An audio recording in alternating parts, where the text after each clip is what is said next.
following program is rated MAL. It contains strong language and is intended only for mature audiences. This week on the 5-Minute Warning. Yo, half of the lyrical content Drake has, if we just said it without it being in a song, like we just said, hey, this dude was doing this, we'd be like, did your therapist say because you got a lot of bitch tendencies?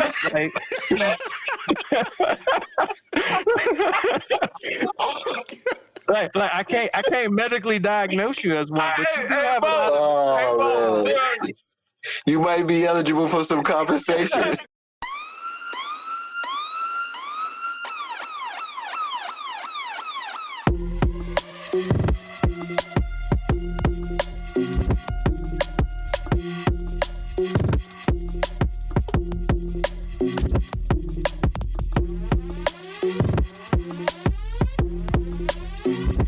The show that gives you everything and nothing at all. That's everywhere you don't want to be. It's Ruben, Mo B, and on the ones and twos, AG.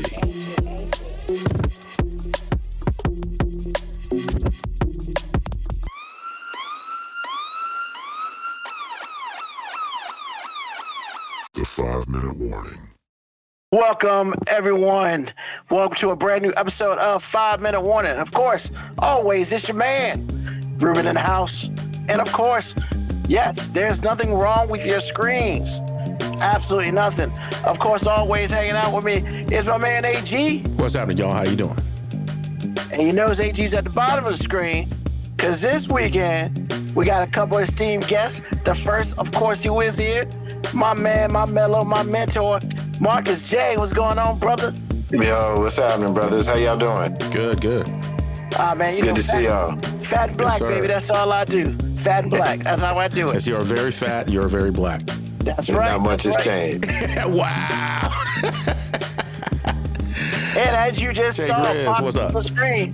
Popped into the screen. I think he's getting his audio ready. My man Jay Grizzy Green, can you hear me? Nope. He's typing away. He's like, I'm here, but I'm not. But I'm gonna be here. And he's looking at us. So he gets stuff together. But so man, Marcus J, brother, it's been a minute. Things have changed since last year, man. And we had you on the show. Tell the people what has changed since last year. Talking about in the world or with me? That's a loaded question. With you. With me? Yeah. I guess more of the same. I've somewhat retired from media. Ain't no half stepping. With Marcus J aired his last show on November 13th of 2023.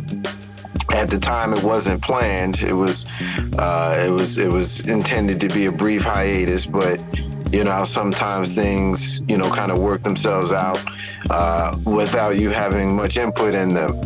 So that's somewhat kind of how things went, which was welcome for me. I felt like the work that we did, that I did, was complete. I enjoy the medium. I enjoy seeing what we started 13 years ago. Still continuing with you guys, obviously you and Grizzy still doing your shows, and then I look around at the alumni of Legacy Internet Radio, and it brings me a level of pride that it would take a long time for me to expound on. When I look at folks who are hosting their own podcasts and starting nonprofits, and we have a comic that came from our ranks that graced the stage of the Apollo Theater in New York and the Laugh Factory in LA. So we have so much to be proud of in our alumni, and I felt like my work was complete. So I've somewhat, or semi-retired. So that's my big news. Well, hey man, I appreciate you giving us a chance to get you back on the air, because it has been a minute. And I'm feeling this Worlds Collide thing, because when it's all said and done, I have my Legacy Internet Radio family from my past, and my 5-Minute Warning family of my present. And I love getting this all together, because usually what happens is craziness. Yeah. You know, and with Grizzy, you good yet, bro? No, he's not. He's not. All right, so hold on a second. I'm gonna try something else. He's halfway there. Hold on. It looks like he might be talking trash to us. Uh-oh. How about Grizzy. now? All right, That's you better. good now. It's good. Hold on a second. Let me Get rid of the other one. Let me get rid of that. Grizzy. To be fair. Brother. Hello. What's going on? What's up, Grizz? Peace, Mark. Peace to you, AD. What's up? Peace to you.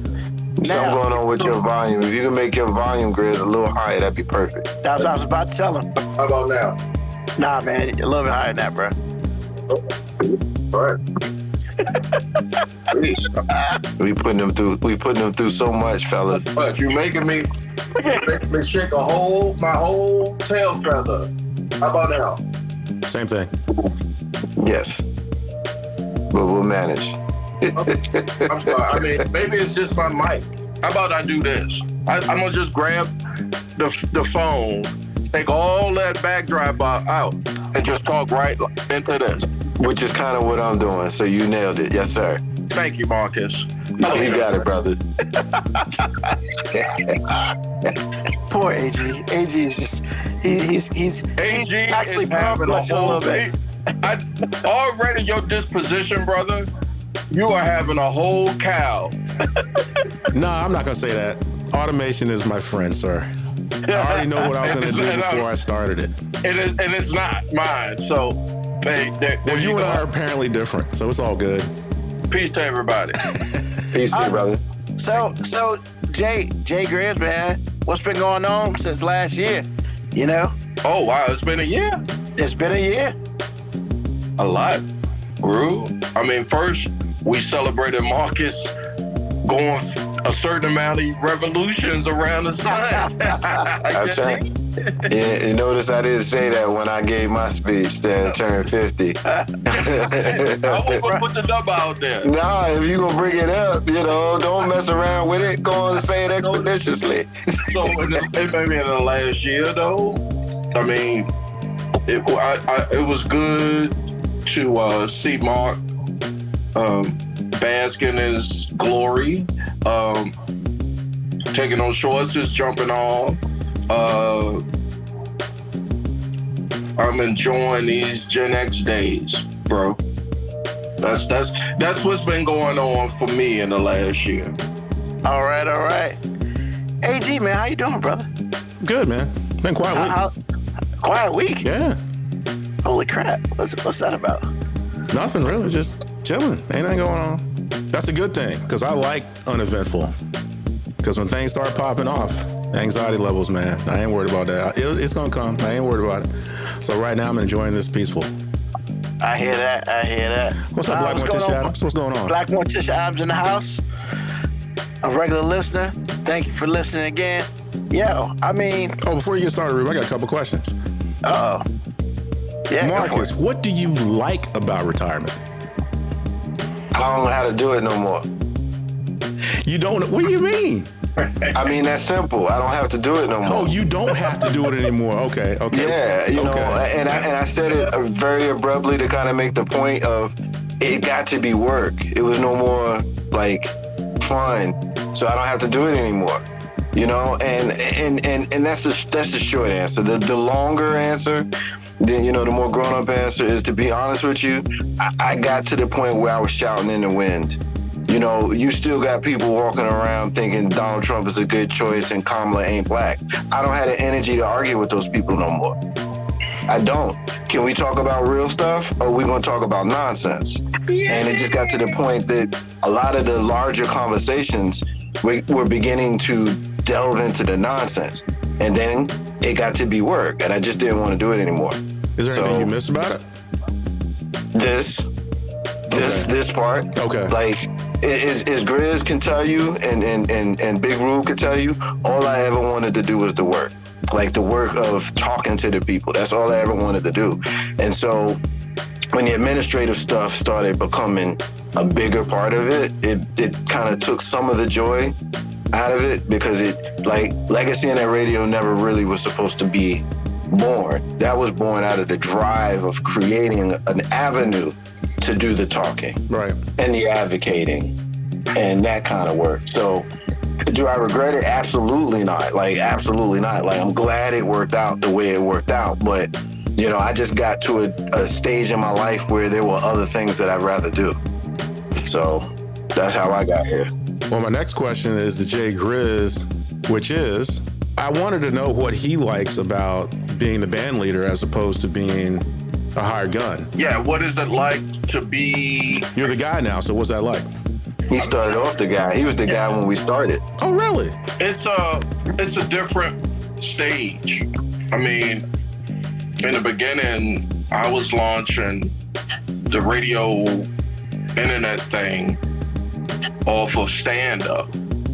It wasn't, I didn't even think, and Mark and Rube could probably speak to this, we didn't think it was going to do that. Okay. You know, the whole lane, right? We didn't think it was going to do that. And so, I don't feel like I'm the guy, or I'm taking the baton. Again, I guess I'll piggyback off what Mark said. I did it because, and I'm still doing it because it's just fun. And once the work or the administrative part of it, the post-production, the edits, all that starts taking the fun out of it, then I'm done. I'm good with it. You know what, I would say this, can I add? It always for me was the candy store. Like, you go to the candy store for the extra piece. You don't go there to get sustenance, you go there for the extra piece. You know, that's why it's called the candy store.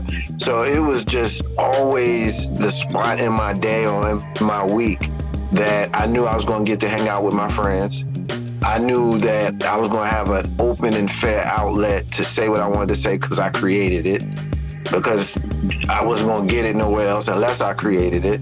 So there was a power that came with that, you know, the power and the joy that came from watching other people do the same thing with that same glee in their eye now that I had a few years earlier. You know, as I mentioned earlier before, like, when I see the alumni, that's just the part that really, really gets it for me. So it was never really like, you know, we were band leaders or anything like that. I think when we first started doing this, there weren't a lot of people that was doing it. Like, now, all you got to do is stand on the corner, pull out your cell phone, and you can go live. But it wasn't like that when we started doing this. And so, you know, it was just a really fun time to spend with the homies and talk about the stuff that they want to talk about just as much as you do. You know, so, you know, and then people actually listen to us like, wow, y'all care what we got to say. You know, so there's that. Grizz, you said something about post-production. Is that a problem? Do y'all have people that do that for you, or did that fall on you? It's a lot if it's a 1 or 2 man show. Like, it can be, Mark can speak to this a little bit. You become a perfectionist, you become obsessed or distracted by making sure your product looks like you want it to look. I'll give you a perfect example. I'm on Mark's guesting on Ain't No Half Stepping. We talking about Lindsey Graham, and Mark can speak to. Mark knows where I'm going with this. And I dropped some crazy reference. And Mark looked at me. I ain't never seen this man look at me like this. He was like, yo, bro, don't say that again. His brand is Ain't No Half Stepping and with Marcus J. And I knew that. You know what I mean? But at the same time, it would have been hard for him. Now he's got to go back into, if he wanted to, because it was live, you got to go back and edit, and that takes 2-3 hours, that piece out, because your homeboy or a guest then said something that doesn't quite represent what you're standing on. You know what I'm saying? Sure. So when editing, I mean, it's a business. it's a business if you want it to be a business. Like we were saying, like if we're doing this just to hang out with our fellas and and have a good time, that's to me where I'm at in doing my content. That's a plus. For me, I'm trying to see how I can make it look just on that. I'm just trying to take it as far as I can. I say I don't leave no meat on the bone. Yeah. Okay. That's where I'm at with it. So I try to dot all I's and all T's, and I got an ear for listening to folks who are telling me Mark is one of the guys. He'll let me know straight up, like, yo, that was whack. Just to piggyback on that piece, one of the things that kind of bogged me down towards the end for me is that part, the post edits and things of that sort. Like, we always traded off of it being live, and no matter what came with that, it just came with it, whether it be technical difficulties, whether it be difficult guests, whether it be the inevitable brain freeze that you're gonna have, caught up in a thought that you can't quite, articulate the way you like it to. So I never, my post-production hiccups were a little bit different, but, the fact that it became a thing and it can become so time-consuming was one of the things that I could have done without. So I respect Grizzy so much, to have had so many years in this and to quite frankly be, the first of our friend group to be doing this. Like, none of us are doing this in this manner, in this way, if it had not been for him. So, I appreciate being able to still talk about this. This is pretty cool. Yeah. And this, I mean, right now, I'm gonna jump in real quick. This is one of the reasons, like, I try to do my best to give AG flowers as much as I can, because AG does the post-production for this show, and bro, like, phenomenal, and I can't imagine what it would be like if I tried to do it. So, like, I appreciate AG so much, and he sometimes he comes to me, hey, I want to try something. Man, you try whatever you want, because I appreciate him a great deal. Even from the first, when he hit me up, he was like, yo, man, I can make your stuff better, sound better. And I was like, I need somebody on the show. When I jumped on, he was like, hey, your homeboy jacking anything up right about that. and real talk, like, I totally get that. I totally get that. I think we talked at Marcus's birthday celebration. Like, you got to want and put in the effort and the time to get your product to be what you want it to be. So AG off top, I was like, yeah, he know what he wanted to be. I do. Yeah, I mean, honestly, in all seriousness, had I had an AG, for a long time, yes, sir, perhaps I'm still doing this. Right. It meant that much. It's a big help. I mean, it was really, perhaps. Okay. I didn't know it was like that, because y'all mentioned it, and I was like, are they out here doing their own post? Because that's hard. We're not technical dudes. Like, we are legit dudes who've been friends for at least a decade before we even considered doing any of this. We were already friends who saw that we had an opportunity to actually talk to people. So we taught ourselves everything we did, and Big Rube is a big part of that. Certainly in the earliest days as a legacy in that radio, because he knew far more than I knew. You know what I mean? Yeah. He knew how to do certain things that, had he not known how to do it, we would not have had what we had, and clearly you add to him. So had I had someone that had the technical, stuff, I might still be going. I don't know, perhaps. And straight up, without AG, and this ain't no shout out, this ain't no, like, killing or anything, I'd probably still be on Anchor. Or not doing this shit, like myself, I'm telling Thank you. you, AG. Like, I mean, I appreciate that, That's Ruben. like you got an AOL disc in the mail or something. Ruben. It means something. It means something. When, you know, the best combinations are the combinations where two people come together with completely different skill sets, but they have a common ground. Like when Legacy of That Radio was created by Big Rube and me, that's what we had. You know, I was comfortable kind of being the face of it. You know, he was more comfortable, you know, doing some of the things behind the scenes, and they were equally important. Like we couldn't have done what we did, you know, had we not been doing it together. So it's the same with you guys. It seems, you know, because you know the technical stuff just got further than what my skill set was. And frankly, I wasn't quite as interested in doing that part any longer. Pick up on that again. Speaking of Mark, because he went with me when I was screening places. AG to like sets and stuff, like office space, right? And I even hired, and the videographer was great, right? Like I even out of my own pocket hired a professional videographer, a professional editor, and all that stuff, and just the cost was just tremendous. But it looked magnifique, you know what I mean? Yes, I do. So, but what he did was he was like, look, if you're really trying to do this, and I know what you're paying me, so this is what you need to do. And I told this to Rube. I said, Rube, get this program, get that program, and just twerk it. I mean, your first couple of episodes, Mark, am I lying? You're gonna have technical difficulties. Something gonna jack up. But if you working on it and improving it each and every time, it's gonna show because the audience gonna see it. You gonna see it first.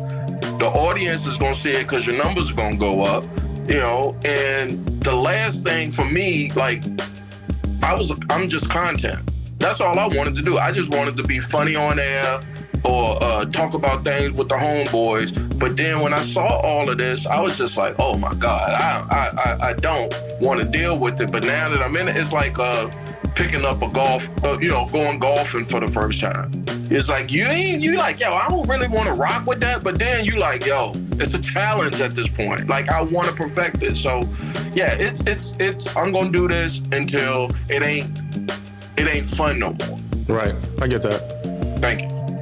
Well, I appreciate y'all, man. Everybody that does post for real, you know, we don't get talked about. Nor should we. If you're talking about your post person, something's wrong. That's for starters. But I do want to say, especially for people who do podcasts or turn their video podcast into a podcast, audio only, doing that right matters. Because people are really tuned in to what you're saying, and if they can't hear what you're saying or something's distracting, they're gonna just shut it off. And if you're saying something important and nobody heard it, then nobody heard it. So for all y'all people out there to do what I do, it matters. It does matter. But I appreciate y'all throwing some love my way.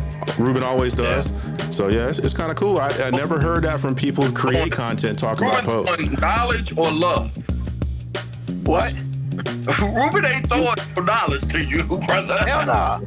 No. You know who else I'd like to give a shout out to, if I may? Regular listeners. Like the regulars, oh man. Like those be the ones that, I'll be honest with you, my regular is a big part of the reason why I was 12 years and not 10. Because when I did that live show to celebrate our 10 years, I could have walked away right then because I was at peace right then.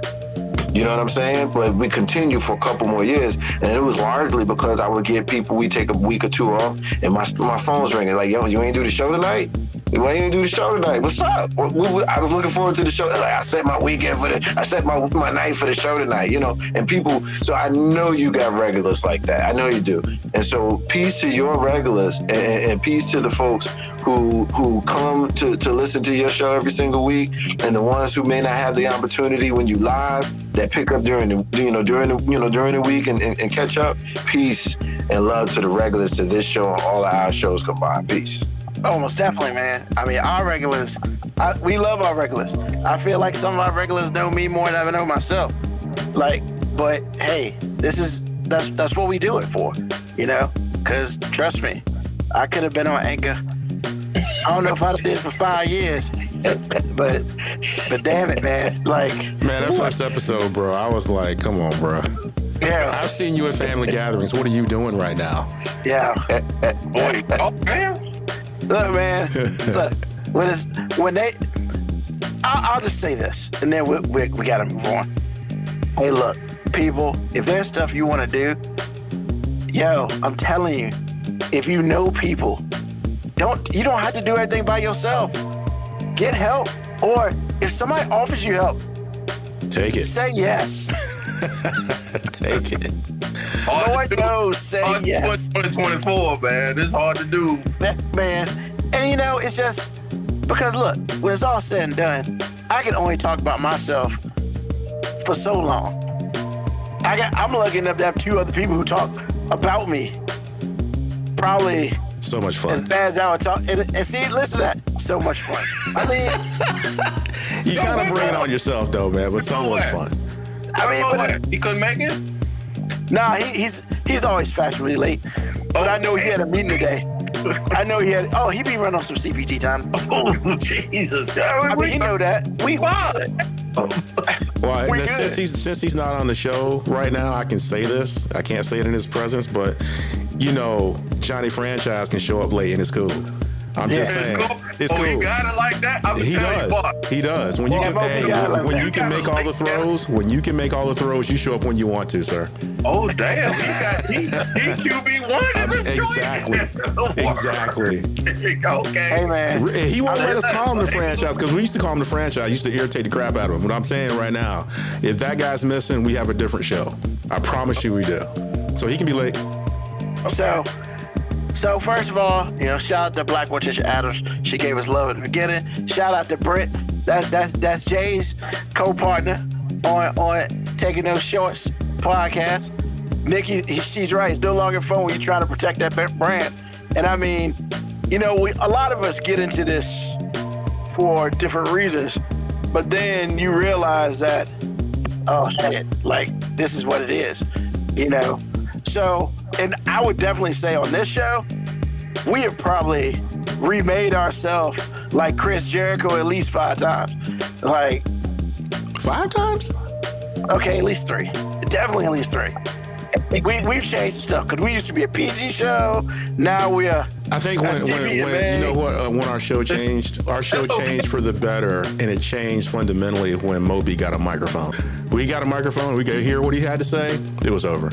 It's good that I don't think, and I'm gonna throw it to Mark, but Mark, when we was doing this September 2011, like we went through so many. I went through, and I'm sure once I bounced and y'all got so many iterations. Oh yeah. It, you know, and because you don't know, and because we're not professionals, we not, you know, you sit there and say, well, God, I know it don't supposed to be like this, but you know. And then you just find your way. That's the, I think, I mean, we all Gen Xers. Am I lying?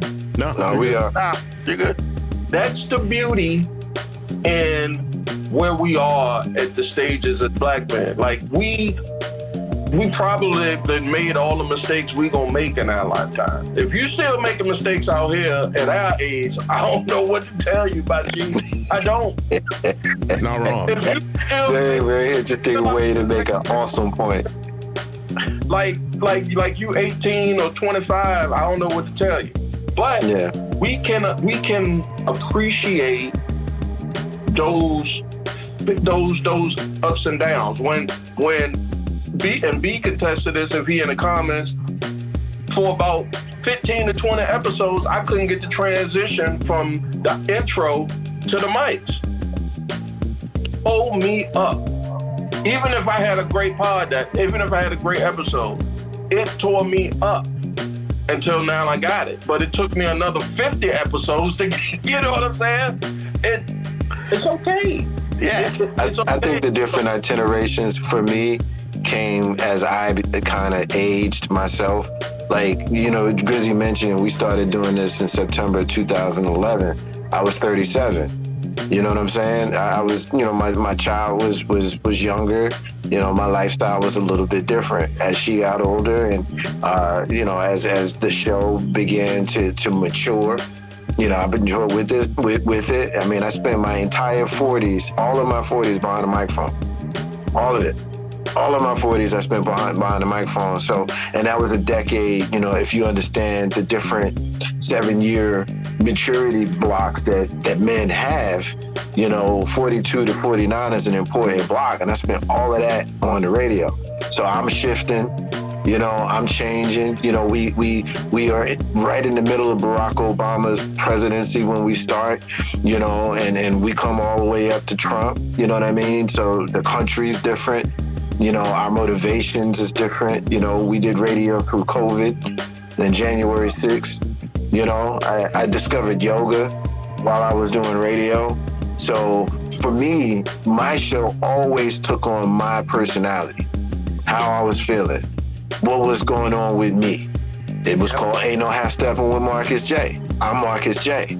So you come into it knowing that we're going to talk about what I want to talk about. Now, usually, for the most part, I was blessed with the, you know, discernity to choose good guests. And so it was no longer about me. It was like, yo, who you gonna have on this month or this week or whatever? You know, I went through my militant stage where it was all fist in the air, and that's all I ever wanted to give you. You know, I went through a softer period where, you know, it's kind of the stage that I'm in now. So I love this question. I love this question. And I love this about y'all because, you know, Big Ruben and I, we're not just radio partners, we're friends. And so I watch y'all as well, and I've seen y'all's shifts. I love where y'all at, and I love what y'all been able to do. Y'all in a perfect time slot. You know what I'm saying? We used to watching, you know, pay-per-views at this time. So this pay-per-view hour right here, this power hour, let's get it. Yep. Also, let's see here. A couple things. Black Patricia Adams hits us. You know, 47 passed away. Just says a black woman. Appreciate you men for using your platforms not only for laughs and call vibes, but bringing awareness to plenty of things. Much needed advice and rawness. Well, we appreciate you, Black Patricia Adams. Thank you. Appreciate you being man. She's every week. Yeah, I don't know what's going on in her life where she wants to listen to us, but she is here every week. I mean, you're on to something. Look, you did this. It's y'all. Y'all are great. And she knows it. That's why she's here every week. Yeah. I would ask my audience that's coming in every week and interacting with me, I would hit them up. I did it in the DM, like, yo, what you want to talk about this week? Because, I mean, it's not that you want to dedicate. It's not about, I mean, unless you want to grow and exponentially grow type of podcast, like, if we, I mean, I'm not going to speak for y'all, but I've said to folks, if it do, it do. I just know as long as I put it out, like, I'm okay. When I put my head down at night, I said, okay, I did the best I could. I dot my I's and I cross my T's, but I don't let it dominate me till that's going to ruin my whole, because it used to ruin my whole freaking week. Right, Mark? Yes. It did. We be having conversations, you know, several days later. I'm like, dude, you know, give yourself some grace. Yeah, thank you. Hold on. This dude just walked in the building. Elvis has arrived. What's going on? Elvis. What's up, brother? Elvis. Hey, you QB1 my G. Hey. Man, I told you can't say that around here, man. What you doing? You're killing me right now. You cannot say that. Hey, look, I said that and said, where is Mo B? And AG say, yo, just like not Cactus Jack Mark, I want to say, who said it? Sid Vicious? Sid Justice? He come from he can show up anytime he damn well please. I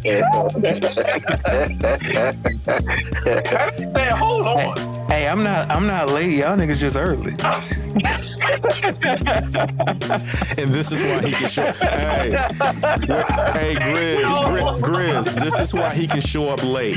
This is why he can show up late. And got a red solo cup too.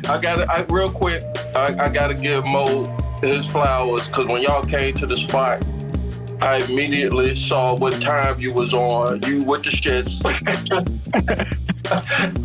And I was so, guess what, guys? First of all, Mo, I apologize. I gave you some yak, and it was whack. So next time you come through, I got, and then the whole episode is one of those episodes where if you don't know your mixing board correctly, we recorded that whole mixing board in a special effects mode, like a voice change, like what's that artist that does the auto tunes? We did the whole episode in auto tune. Y'all don't know, but I knew it. Oh, jeez. So that's, if you haven't seen the clips of y'all, so y'all got to come back. AG, I hope you do. I hope you come, because they told me you couldn't come last time, but I hope you do. And I've gotten better, guys. So, hello, Mo. What's going on, y'all? I actually apologize for being late this time. I had a previous engagement. We had a coaches meeting, so I was talking about the future of our organization and how it doesn't look bright this year, but we're gonna drink and make it good anyway. It doesn't look bright. Oh, yeah. Hey, look, man, I don't care how good you think you are as a coach. There is no replacement for talent. True.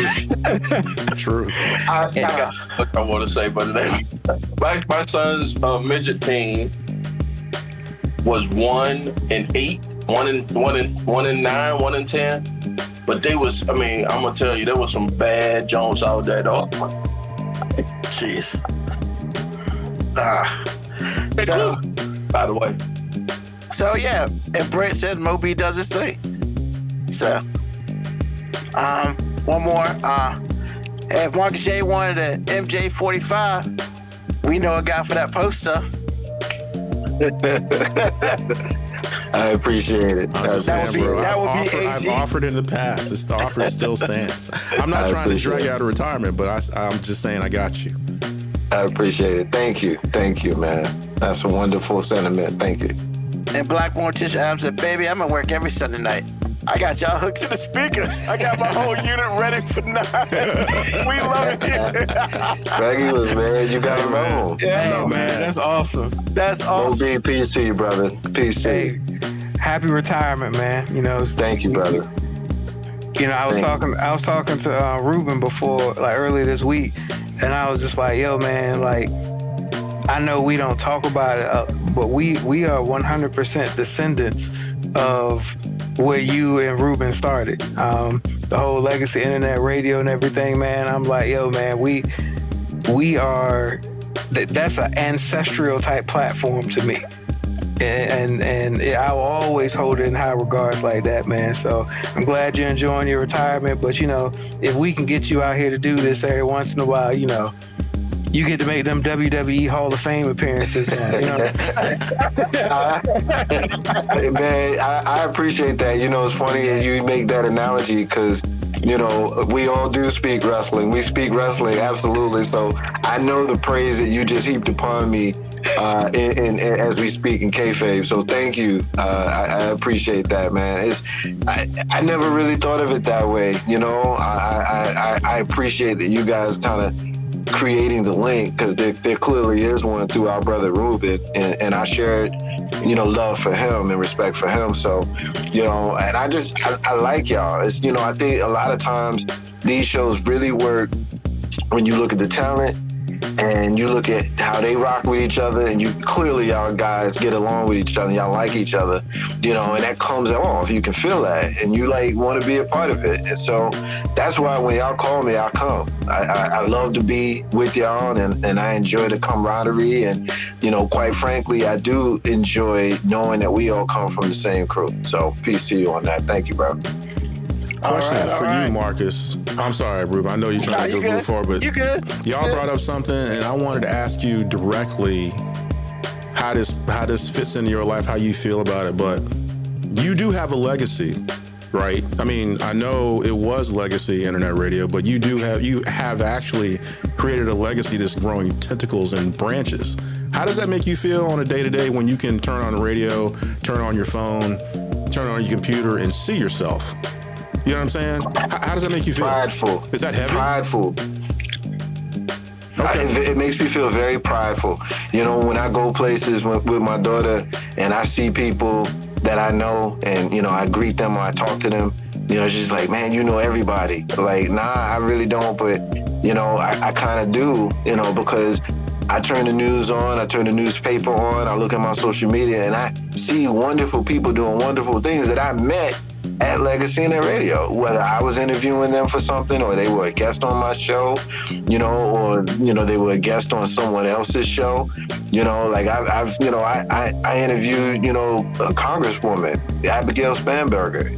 I interviewed, former NBA players like Rashawn McLeod, or former WNBA player like Nyree Roberts. You know what I'm saying? Like, and Nyree won a chip with the Houston Comets. I was talking about WNBA forever ago, and now all of a sudden people want to talk about it because of two great players. But that's me going down another path. But the point being, there's a lot of pride that comes from that, and I'm very, very happy to be able to talk about it at any time. So, I appreciate the warm welcome and reception I get from you guys, and all you got to do is call me, and I don't mind, getting the pop.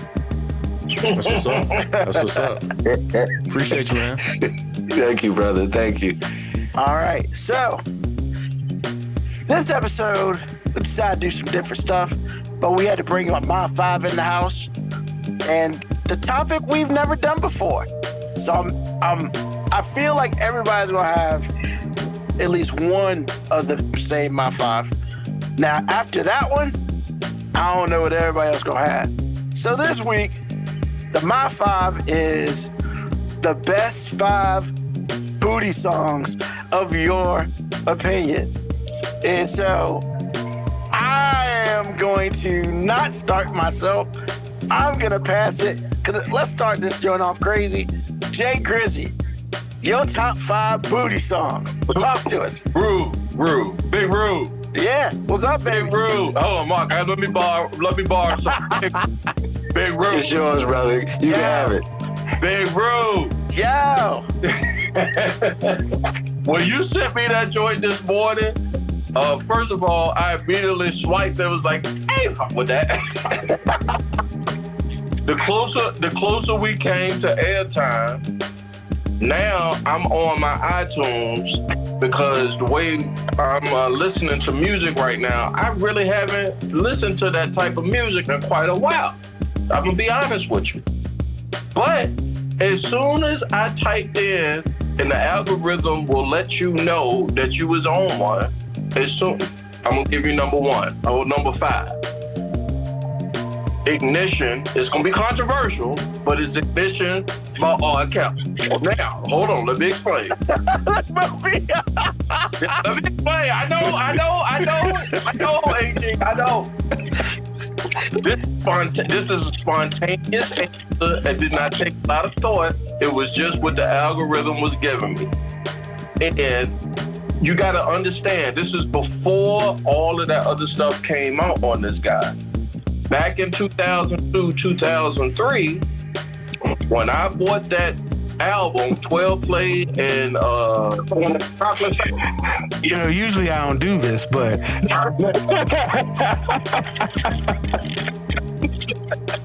yeah.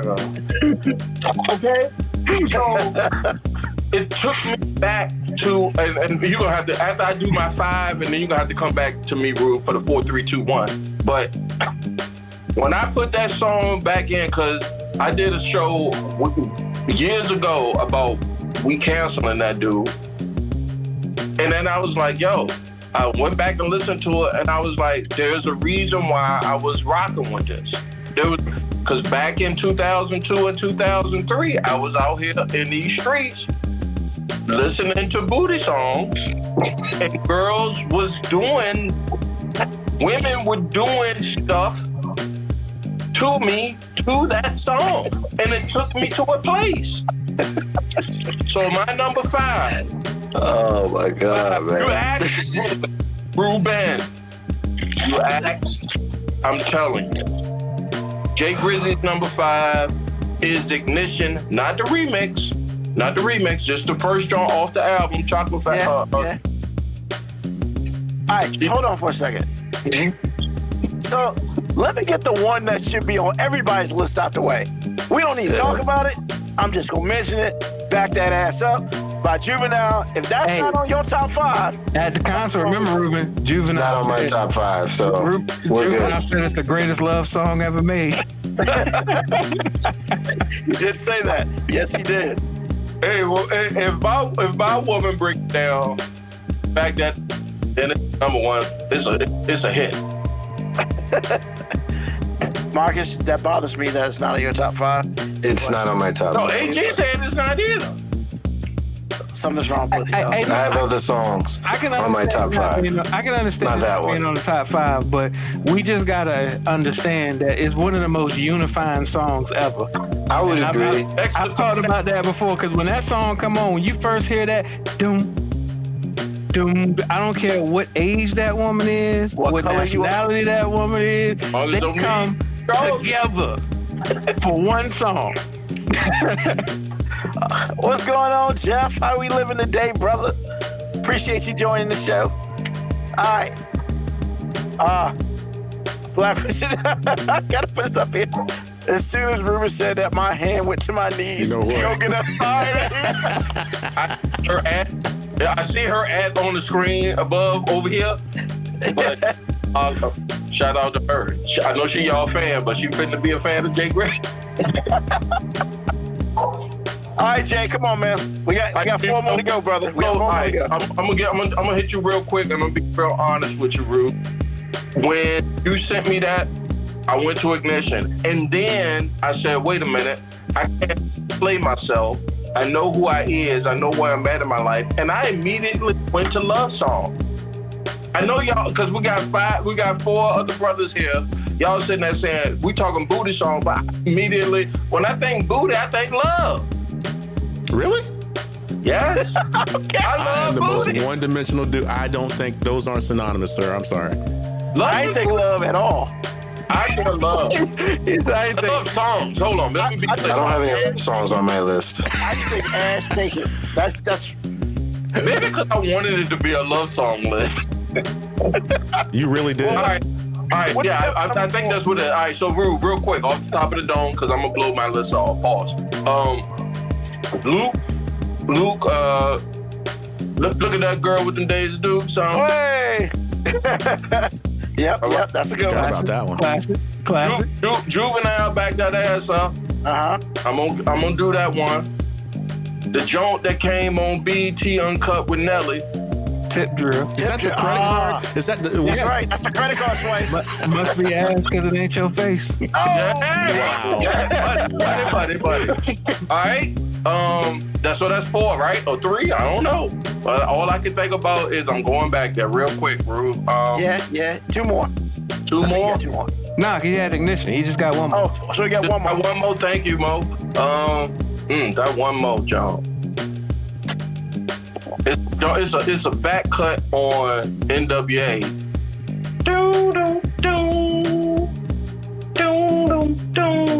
Y'all know The automobile joint?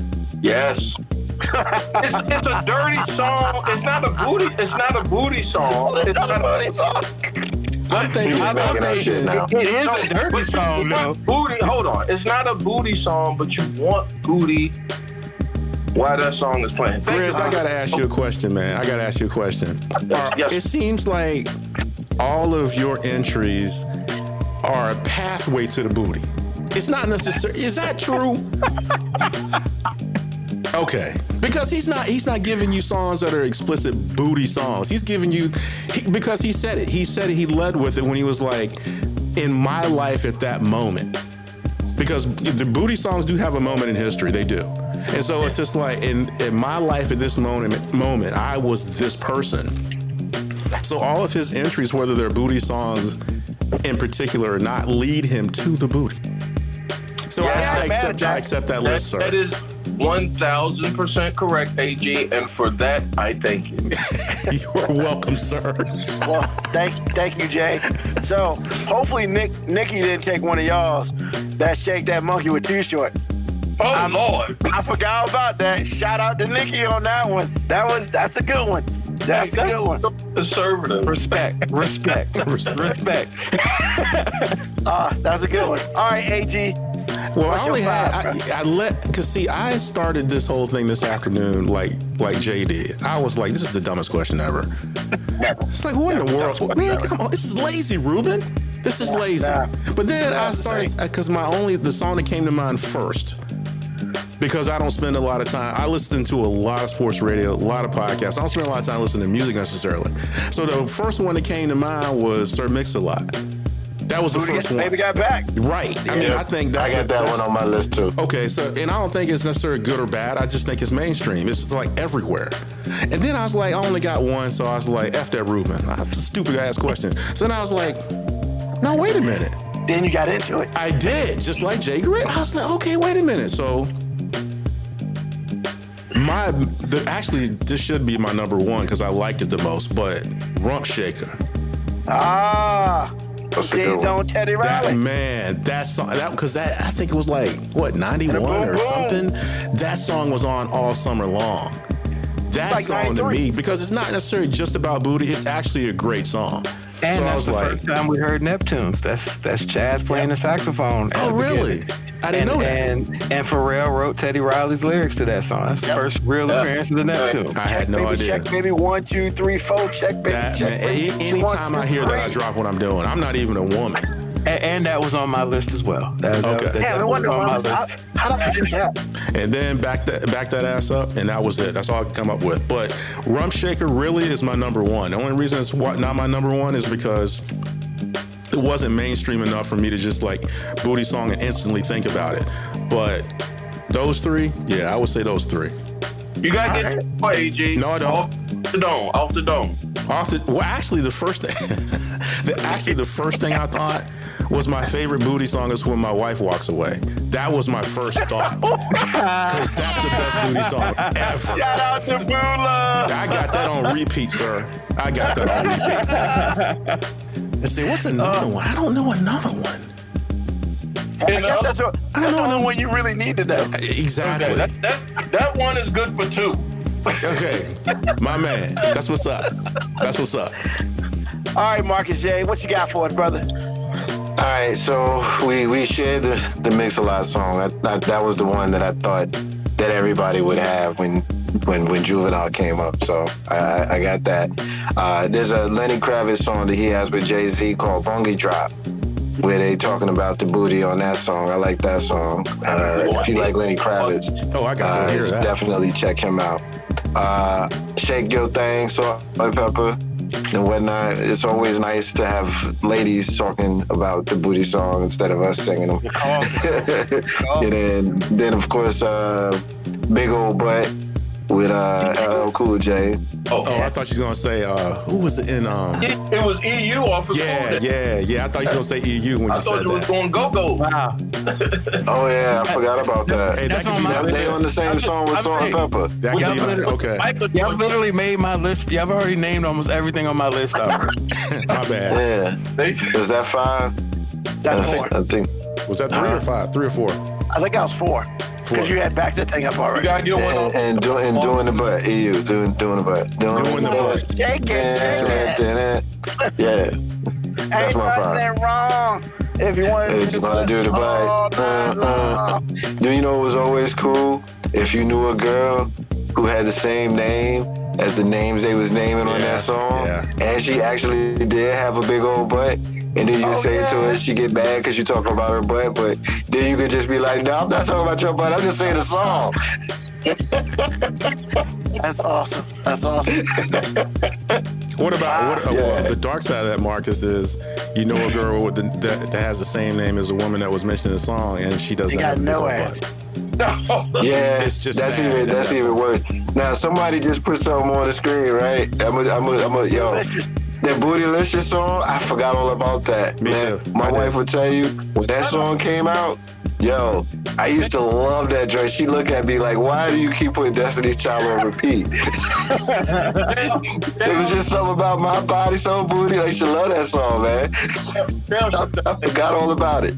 Michelle Williams even shook that thing for that song. Before I go to Mo B, I'm going to say the most negative booty song out there, you know. Are any of them positive?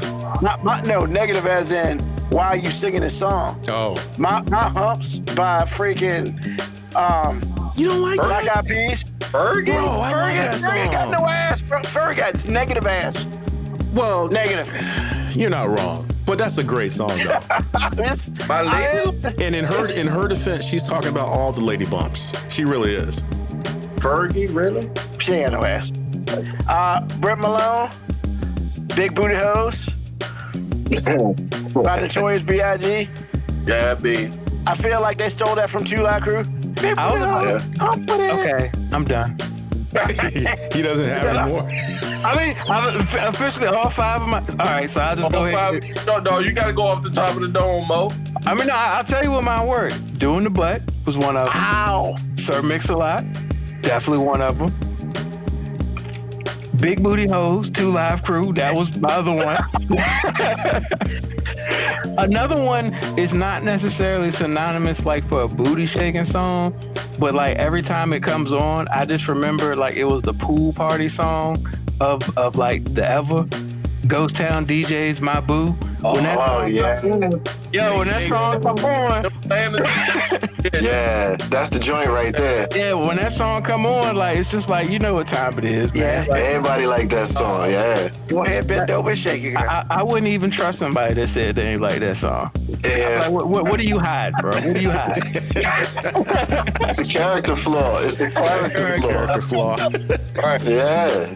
And I mean, Juvenile, Bad That Ass Up, definitely. You know, as he said, greatest love song ever written. I don't know why he said that, but he said it, and it was funny when he said it. So I'm gonna ride with it. There's some truth to that.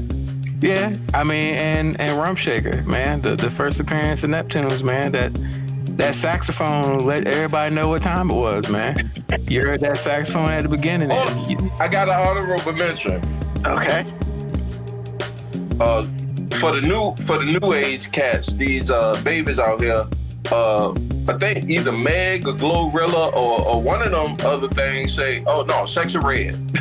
Nope, you can't talk about her. I will mute you. By the way, hey y'all, hey look, it's in my 5-minute warning family. Look, hey, I still ain't listened to him yet. I still ain't listened to her. Hey, bro, I ain't saying, but you see I walked off camera. I will mute you. Pass. I will mute you.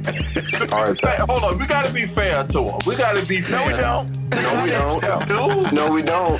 Whose show is this? On your show, you can talk about Secret. We don't talk about her on this show. Wow. Hold on. We talked about her 3 weeks ago, We've man. talked about her plenty on this show. It just ain't never been positive. when we was coming up, didn't our dads and our moms say that you listening to some heathen music, what you listening to, that hippity the hoppity and all that? Now, they might have had a point, they might not have had a point, but we was gonna listen to what we was gonna listen to. I got 3 kids that done grew up in that age and they listening to Sexy Red, and I didn't. Well, then you listen to him with them. We not gonna listen to her I here. don't listen. That is your father. I know I don't listen to it with him, but I understand. Don't lie, he be in the car pumping Sexy Red. I understand. You know all the she's words. saying she gotta let it. This is what I told my kids, right? I got 3 men that I done raised. I say, son, if she got to lift that thing up to make it breathe, you don't want to go in that. Oh my God.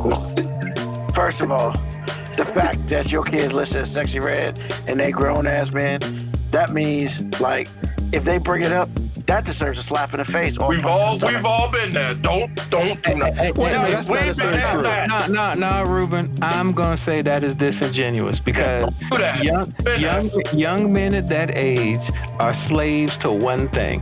What do these young ladies like? And if that's what these young ladies like, they are gonna tolerate it enough to make sure that they can get to their desired destination, which is usually somewhere between her legs. Like I'm just saying, like we gotta at least be genuine about it. Like I ain't gotta say if he's listening to it in the car by himself, that's a problem. But if he knows the song because when she's in the car, she want to listen to it and he gotta tolerate it. Hey man, as a married man, I've tolerated a lot of shit I don't necessarily like because she likes it. Like this. Like this? Exactly. See? Get it sexy, get it You see what I sexy. put up with? That's why you QB1, Mo. I'm surprised you allow that in your house. Allowed? Nigga, I'm a visitor in this house, bro. What are you talking about? I'm severely outnumbered. The only time I have rank is when something needs to be paid for. That is the only time I have rank. We have talked about that, Ruben. We have talked about that, sir. Let's go to the boards. Nigga, they thought he might pick Pound Town. Let's go. Is Pound Town a booty song, though? I mean, How you gonna say that's a good one as you just said we can't talk about Sexy Red up here? Right. Could you put that comment back up so I can get the ad? Yes, hello, Nick.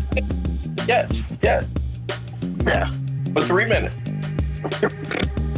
Black Patricia asked her co-worker, said too much booty by Down South. Good, that's a good track. That's a good one. Too much booty in the butt. Why do And they I want to rock you with Uncle Luke. That's good. KB Acko says the negative slant on EU is when the names of your member your family. First of all, if you playing EU at your family reunion, you don't need to be there. Why? Cause that shit, man, no. That's No. the take of the. Nah, man. Okay. Cause you start looking at your cousin's booty. Nah, man, that's Nobody wants to see they grayed out backing that thing up. I got you. nobody wants to see that. Some thing. I just seen my aunties do some things. Yeah, I don't need to see that. I'm good. Didn't want to, but they did it. KB Acko also dropped another one. Sean Paul. Get busy. That's a good track. That's a good one. Salute. If he listened to it by himself, then he's a Drake fan. Wow.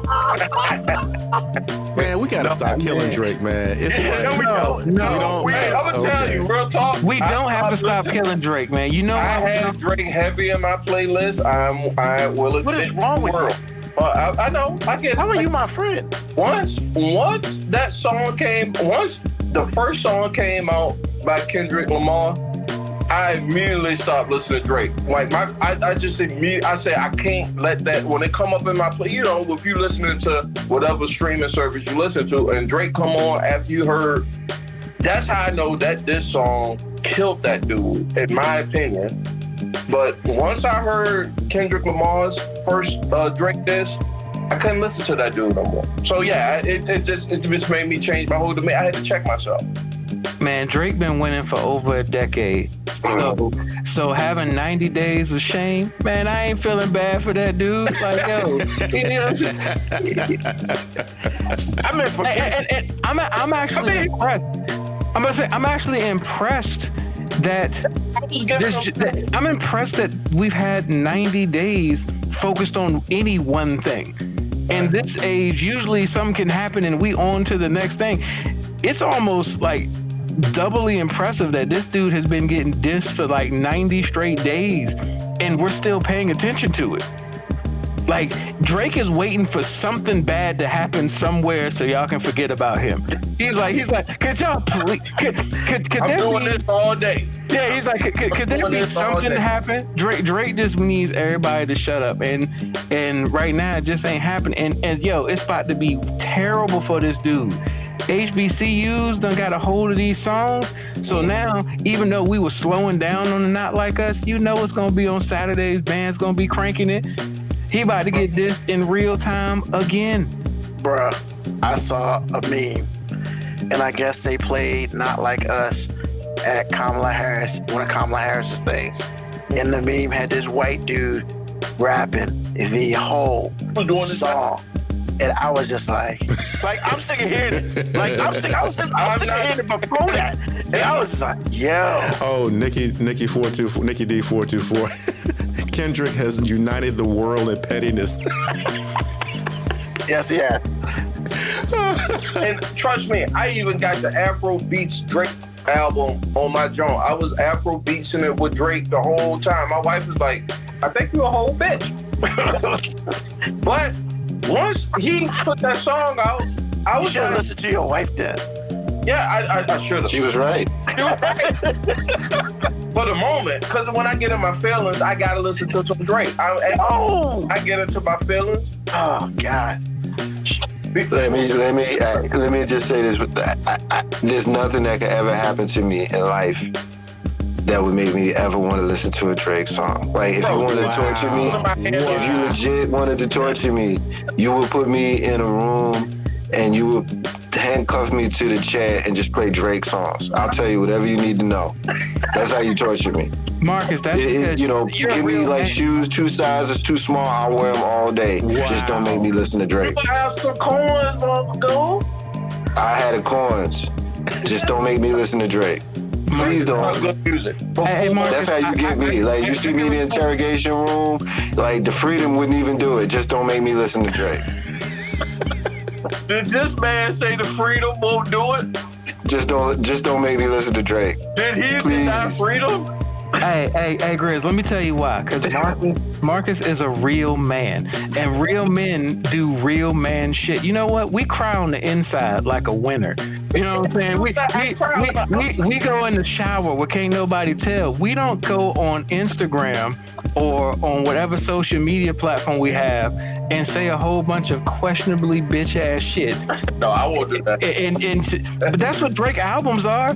Drake's albums, half of the lyrical content Drake has, if we just said it without it being in a song, like we just said, hey, this dude was doing this, we'd be like, hey, yo, that's some sucker shit. He was my spokesperson.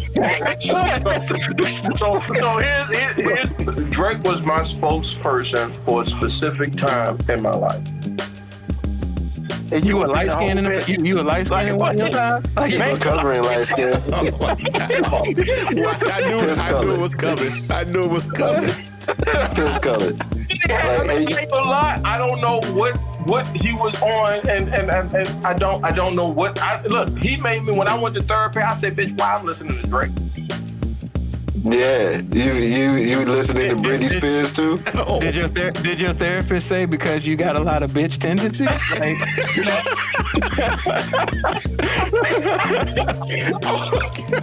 Like I can't medically diagnose you as one.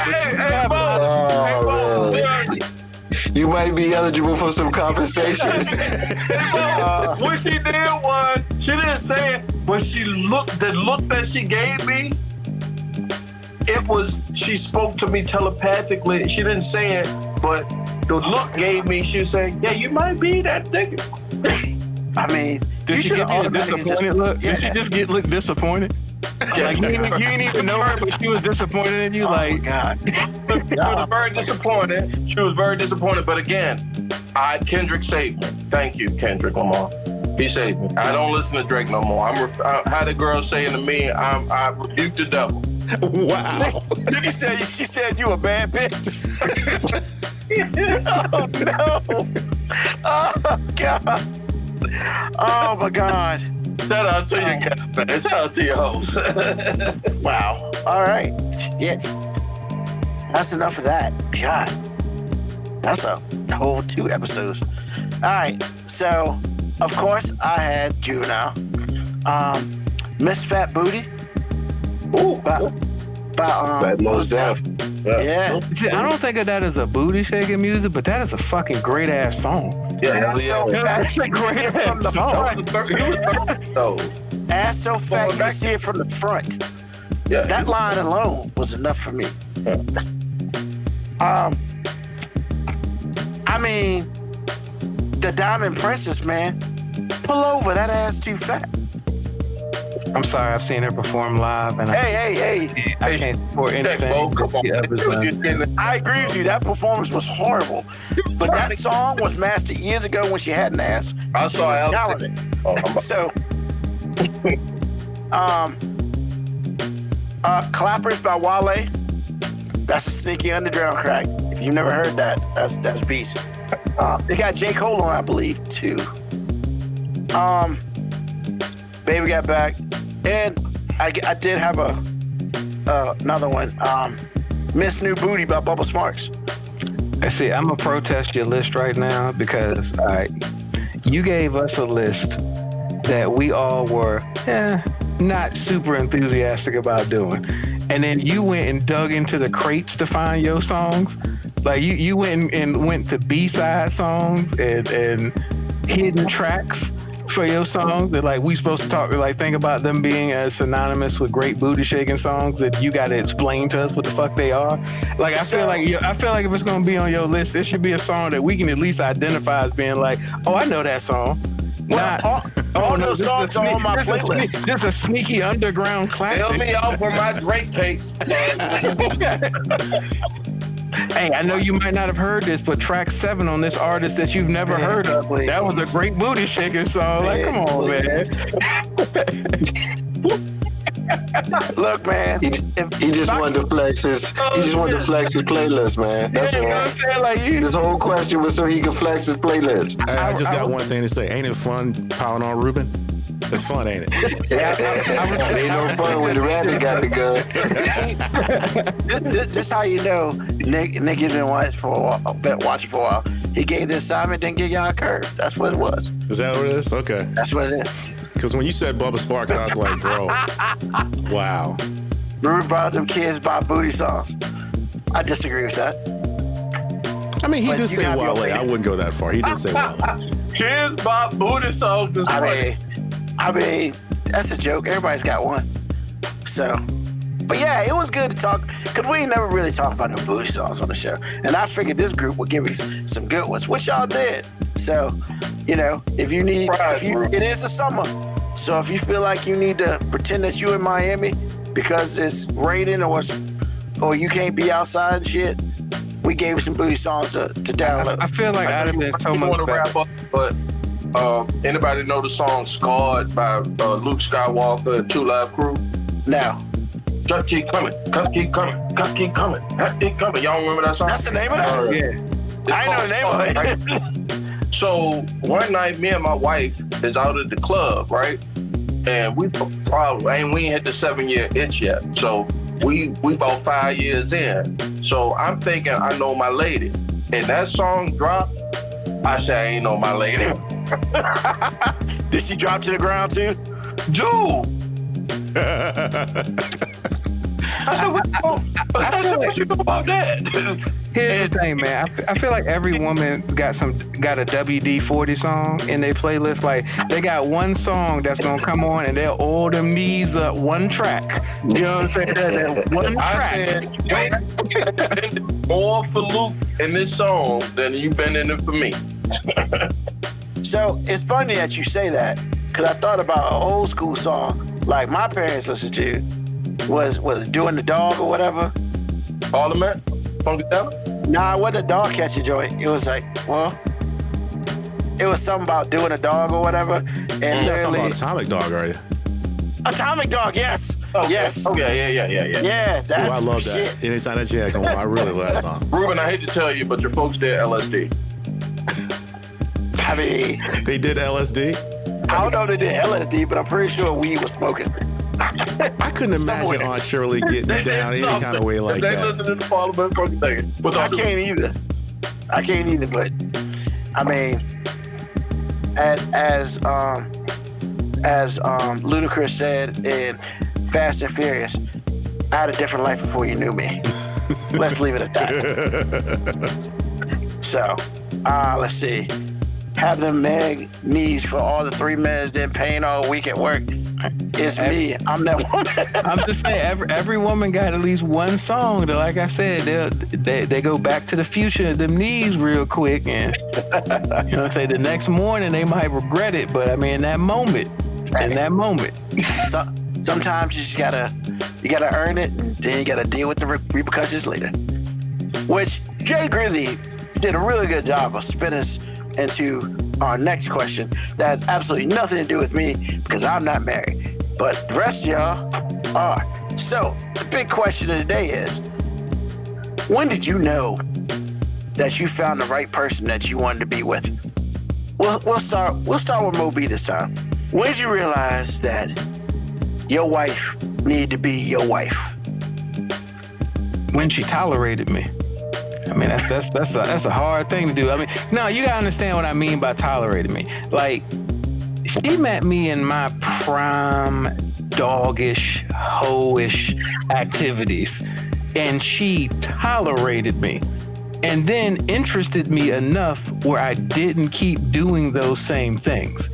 So I don't know if it was a conscious moment I knew. I just knew subconsciously I was moving different.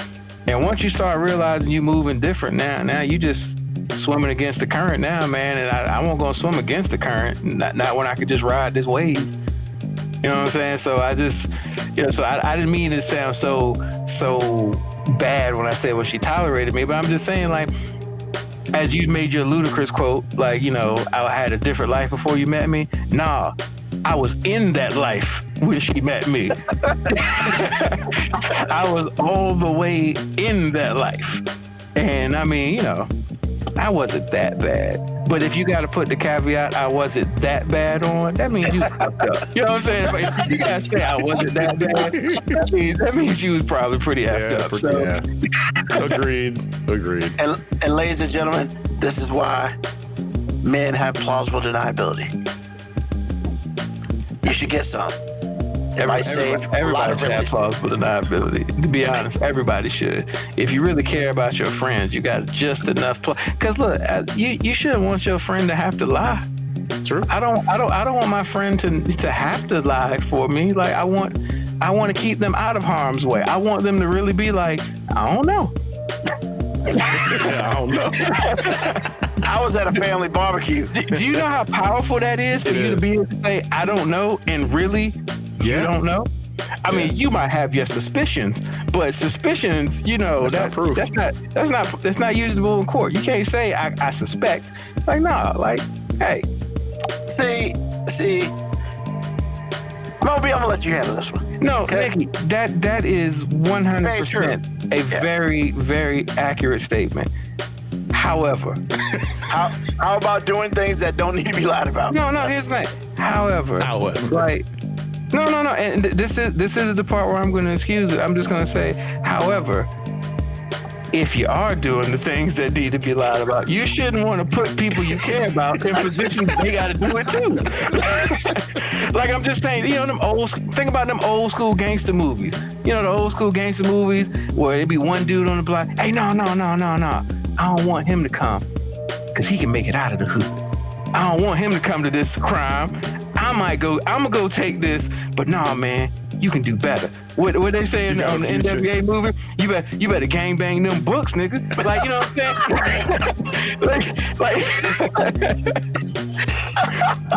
saying? Sometimes you gotta love the people around you enough to be like, you know what?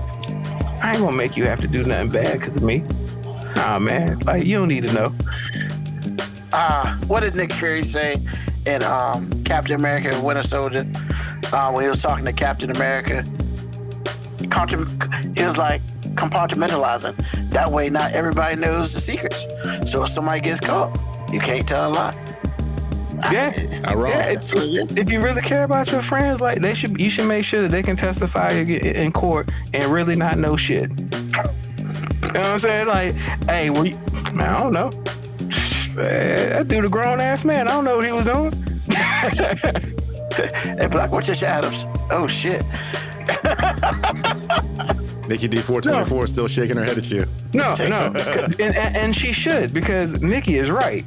However, you always gotta have a plan for the plan. I'm just saying. However, life plan A's don't always work.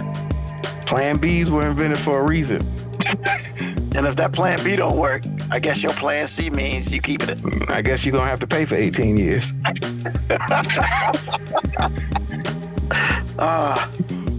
Wow. All right. There's no however. Oh, well, yeah. You're right. There is no whoever, but I said however. So I stand by my statement. However. You and Nikki gonna be going at it. Nah, man. She wins. Marcus J. Yes, sir. What about you, sir? Well, my wife and me, we met in college, and we got married in our early 20s. I was, and obviously we're very different now. I'm 50. She's a little younger than I am. So if I was answering this question today, the answers would be similar, but a little bit different. But I guess for me at the time, my dad was really ill. Like, we almost lost him, like, ill. And my wife stepped up to kind of support me during a period of time where I was really struggling. And I'll be honest with you, had it not been for her, I probably would not have graduated from college on time, you know, because she stepped up for me in ways that I wasn't capable of. And she's shown that kind of trait, you know, throughout, you know, our life and our marriage together. So, you know, when something's like really hard and I think it's about to be like, you know, the worst thing ever. Like one time I lost my job. I came home until I lost my job. She was like, well, just go get another one. She was 8 months pregnant. Like, I'm thinking it's the end of the world, but she's just go get another one. You know, so she's got a way of just kind of, you know, snapping me back when I'm thinking that it's the worst time. So, you know, you go through all kinds of stuff. You know, I've been married 25 years. So you go through all different kinds of, similar to what I was talking about with radio, you go through different types of incarnations of your relationship, because you got to have one of them. You know, like, you know, the marriage is the business. And, you know, she hates it when I say that. I don't really care. I used to say it on my show all the time. It is a business. They make you sign a paper to get in. They make you sign a paper to get out. It's a business. But if you find a business partner that you love and that you could kind of make a life with, then that's what's most important, the actual relationship that you have. Like, fuck their paper. I don't care about that shit. You know what I mean? And again, she does not like when I say that, you know, but that's how I feel about it. So that's just what it is. So, you know, find somebody that you can also tolerate that's pretty in the face. The body's gonna go. You know, it's not gonna be like what it was when you was young. She gotta be pretty in the face and not stupid. And then you're onto something. Awesome. Thank you, sir. Big on the not stupid. Big on the not stupid. Big on the not stupid. You gotta be at least as smart as me. And, you know, they don't just give degrees from where I got a degree from to Eskimos and Muppets. I don't know where the hell that came from. I don't know where that came from. Eskimos in the world right now. I say Eskimos catching straight. I said Eskimos and Muppets. I don't know where that came from. Bruh, like, I mean, I'm an Alaskan native, man. You just throwing Eskimos out there like that? Like, I'm just saying, man. They throw the cats in the hood away. They can throw an Eskimo away. Wow. Shit. It's cold. I just went off the rails. I don't do that often. See what retirement does for you? All right. So when did you know that you found the right person that you wanted to be with? I had to, I got off of Black Planet first. God. That's the joke. But real talk, you gotta, I heard Marcus say something about, you gotta find somebody that you can tolerate. You know, toleration is a lot. You got to figure out where what you won't do and what you will not do, what you will allow, what you won't allow, and you got to find somebody it's a sweet spot. For me, it's a sweet spot. And when I met my wife, I said, I think this sweet spot is about as good as it's gonna get, cause I didn't been out there. So I said, well, once I explain to you that this is the sweet spot for me, I hope and pray that it's the sweet spot for you, because I'm sure I'm a hard person to get along with. You know, I'm not an easy person to swallow. And when she said, you know, we not perfect, nobody's perfect, and I'm gonna accept you for warts and all, I said, God damn, I got me one. Because usually before I met her, everybody was like, I don't like your warts. You talk too much. You loud. You don't know what to say out your mouth. And I'm like, I can't help it. I just not a criminal. You know, I'd have been locked up by now for shit that I just said on podcast. I thank God that I was fortunate enough to recognize that I got a real one. So it's your tolerance level.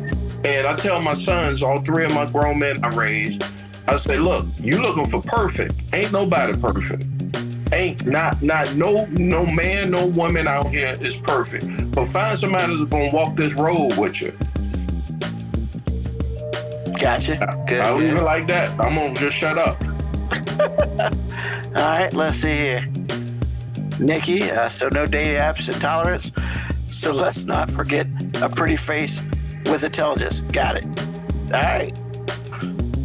So we a little old school here. AG talks about boo love all the time. But when was it for you, AG? Tell the people. You know, the funny thing was, I already knew she was the one when I wasn't attracted to her romantically. Because when we were kids, I saw her date a lot of my friends. So I knew how she moved to start with. I was like, I want to get one of those. I didn't necessarily want her necessarily. We weren't romantic that way. But really, it's like when I got my shot, like 30 years later, it was like, okay, are you kind? Are you supportive? Are you that person that I saw you be when we were kids? Okay, that's the first box. And then I was like, okay, I haven't been the best judge of character. I just want to make sure, because when you're talking about marrying somebody, like Marcus said, it's a business. If you can gain or lose money behind it, and you, like he said, you got to sign a contract, this is serious. And I was like, okay, God, if this is what you want me to have, okay. If it's not, burn it all down. Because right now, I don't know if I'm looking at it from my own point of view, or did I just get me a real one? And here we are. So you answer my question. But really, I already knew she was a real one when we were kids, because no teenager moves quite that way.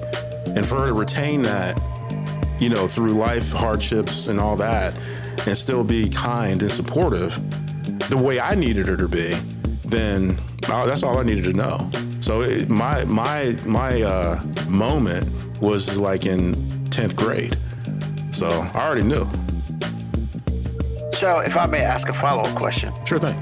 If she had not dated your friends, do you think you would have come to that conclusion sooner about her? Or would you have tried to date her in high school? Well, that's a complicated question, but I will say this. We were best friends, so I knew her intimately, just not romantically. I think at that point, I didn't have the confidence enough to swing above my weight. Okay. That's something that I knew as an older man, that you just got to shoot your shot and whatever happens, happens. Because I think most men can attest to the fact that we feel as though if we're married to a really good woman, we're punching above our weight. If you, like Marcus said, if you find someone that's attractive or is good in the face and she's intelligent, or like you said, at least as intelligent as you are, and she is your counter, so y'all fit together like a hand and glove, you feel like you're punching above your weight. And I feel like that every day. I look her in the face, like when she gets out of bed to go to the bathroom, I'm like, damn, girl, you fine. So I'm punching above my weight.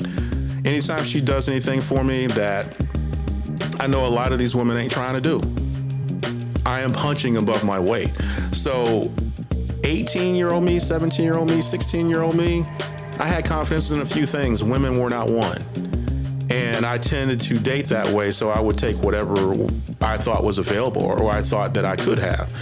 It wasn't until I was older till I had like standards. Like, this is what I'm not going to do. This is what I will do. And so that's how I got to this point. I just don't think I would have had the stones to be, you know, like, girl, we need to be together because you're fine. No, I wouldn't have done that then. I did it when I was 40. I did it when I was 43, but that's 30 years apart.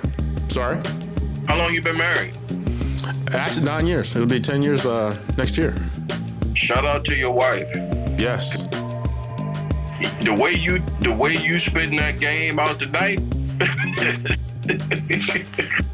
I mean, I think, Ruben, your question is interesting because I think, I'm a big proponent in timing, man. I think two people can be right at the wrong time. And like, I know, like, I know for a fact, like, just for fact, had I met Winter 2-3 years earlier, shit wouldn't have worked. You know what I'm saying? Like, because I wouldn't have been, I hadn't been damaged enough. And, I think, we talked about the whole Drake thing and spilling your emotions out. But I think, kind of like what AG says, sometimes you've got to work through your own personal damages before you can actually even appreciate the value that somebody else can bring to you.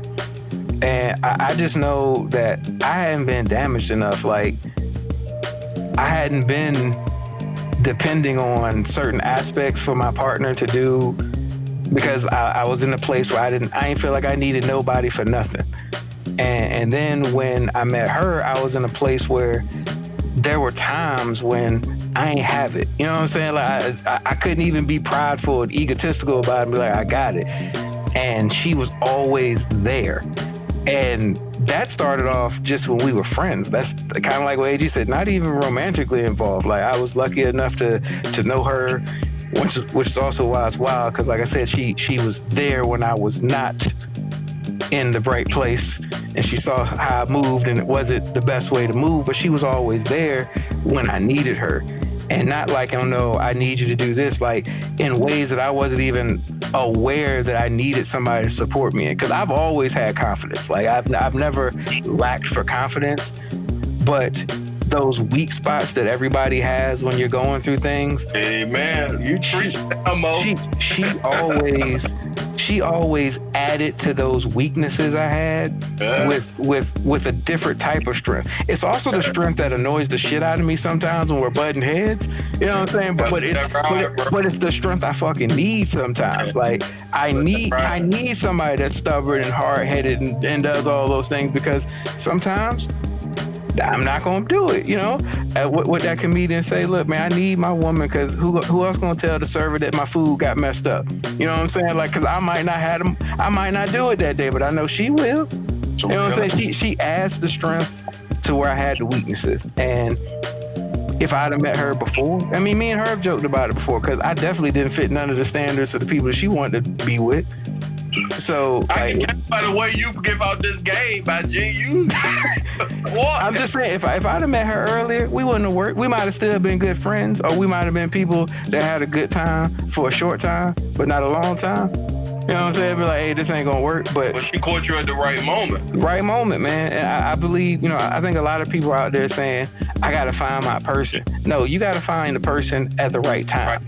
So you can find the right person when you ain't ready, or when they ain't ready, and now you look at that person like they bad, or they look at you like you bad. It's like, no, y'all just weren't ready. You know what I'm saying? You didn't leave that thing in the oven long enough, man. You didn't put enough seasoning up there. Like, it's got timing matters. And AG, you talk about it all the time. Yeah, AG, you talk about it all the time. You got with your wife later on in life. And yeah, y'all knew each other early on, but that gap and all those experiences that happened beforehand were important. Yes, so when y'all got back together, like, you were ready for what she was offering. You might not even known you needed that thing earlier on. No, I think I did know I wanted something like that, but my thing was, because we talked about this like 2 weeks ago. You were in a place where you felt like you could get it. Yeah, exactly. You were in a place where you felt like you deserved it. And then too, if I'd have got it, would I have messed it up chasing something else I didn't need to chase because I was young? I mean, come on, man. I wasn't that guy. Absolutely. Timing matters, man. Timing is so important.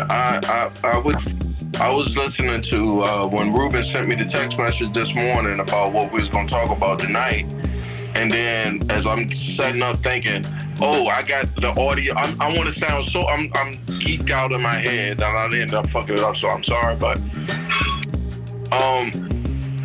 I wanted to listen to the songs that I thought would resemble what Ruben was asking about. First thing that come up is called X Factor, Lauryn Hill.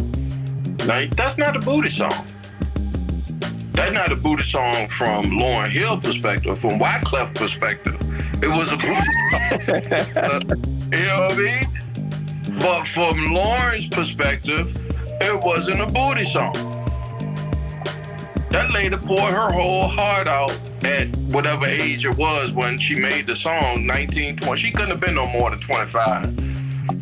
And so the timing for her, just thinking about it and parlaying it into the topic, at 25, as young men, and Mark, I know you got married younger than everybody else, but we don't, I mean, I know if my wife would have smacked me in the face with a ton of bricks at 25, I'd have 9 times out of 10 messed it up. So timing is so important. And so I thank God so much that I met my wife when I met her.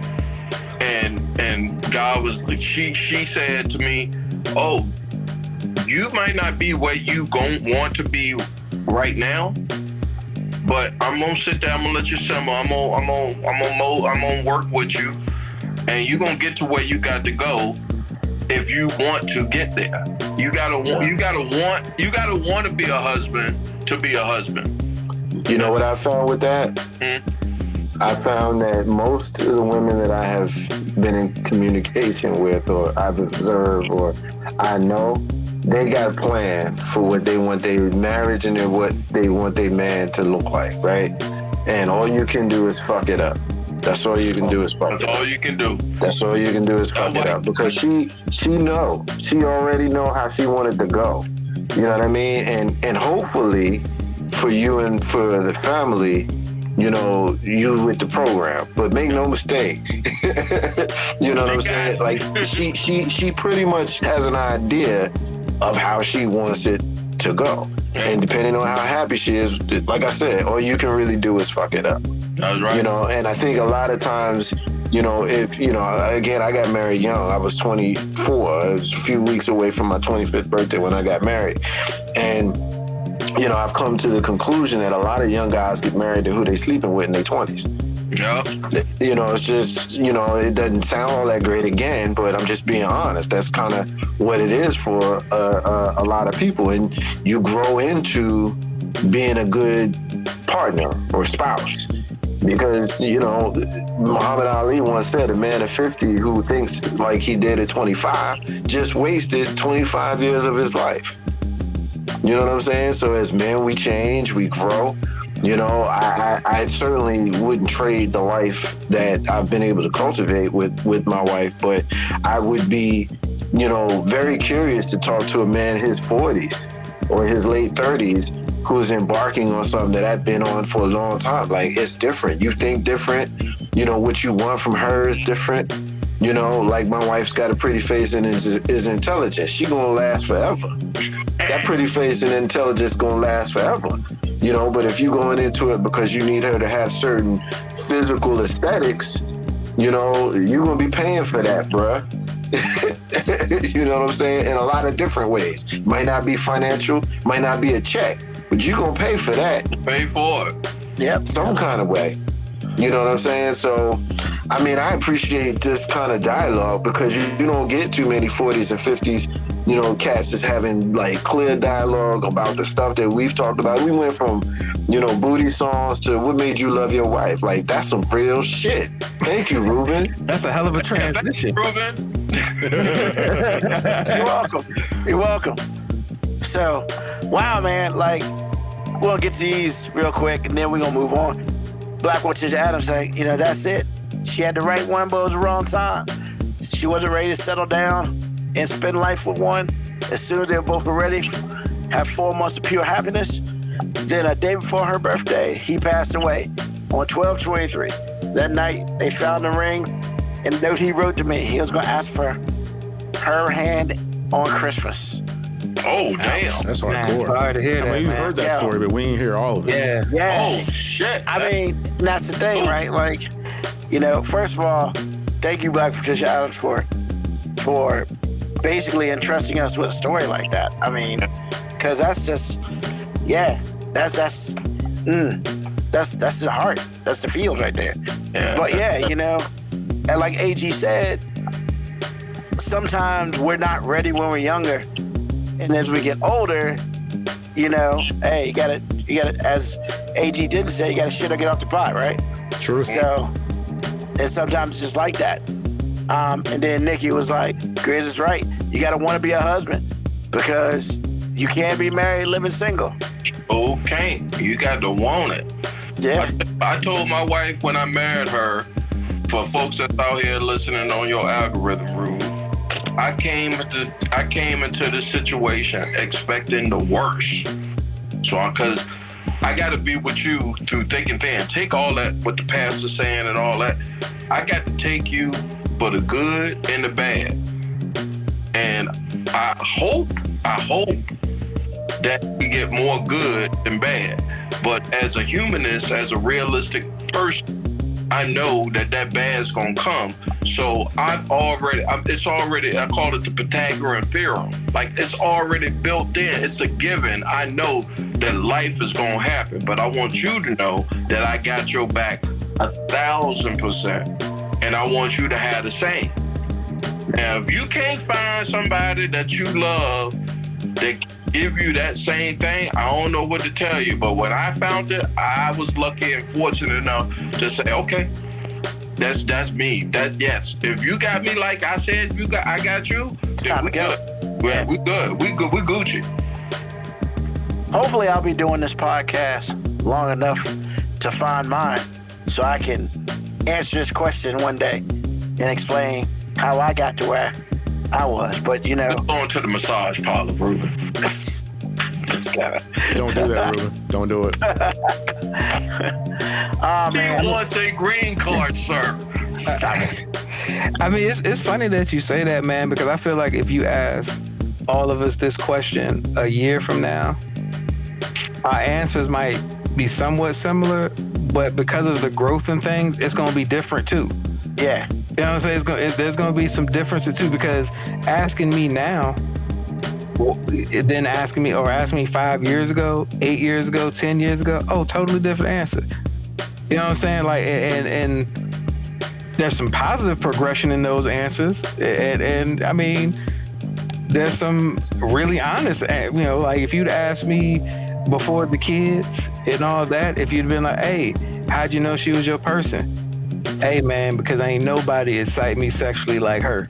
You know what I'm saying? Like, and once like Mark said, like, you know, we were very sexually driven. Like, it was like, hey man, she's beautiful, you know what I'm saying? She's beautiful, and then it was all the positive personality traits. And now that I'm older, I've been through shit, I done fucked up enough stuff where I'm still amazed that she decided to be with me. Now I'm just like, hey man, she's added so much to my life that ain't got nothing to do with my dick. And she's produced two of the best people in my life, my kids. Man, amen. That's real. I mean, that's it. That's it. That's it right there. Yeah. And Wow. Brett said he found his on Taking No Shorts. Man, go ahead, B. I ain't even gonna trip. You tripping, my G. B got a thing for my co-host. Everybody know it is Dory, but B, yeah, he thirsted for her. And all I can tell you, B, is go ahead and watch the beach volleyball for the Olympics, my G.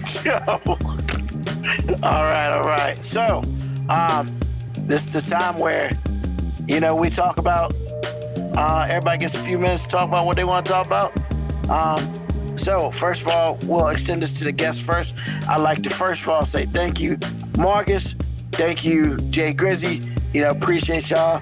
This is the third year we done this, man. And I hope we can continue to do this. And hopefully we can continue to do it more, you know. But definitely, if it's once a year around this time, I appreciate it. I appreciate y'all and just giving y'all time on the show. We'll go ahead and start with Jay Grizzy. What's on your mind, Jay? First of all, I apologize for the technical difficulty. I was trying to be bougie with the shit, and I'm still bro. Thank you, Ruben. Thank you, AG. Thank you, Mo. Even though you was late, but you QB1, so you can get away with it. Yeah, I told you, y'all niggas was just early.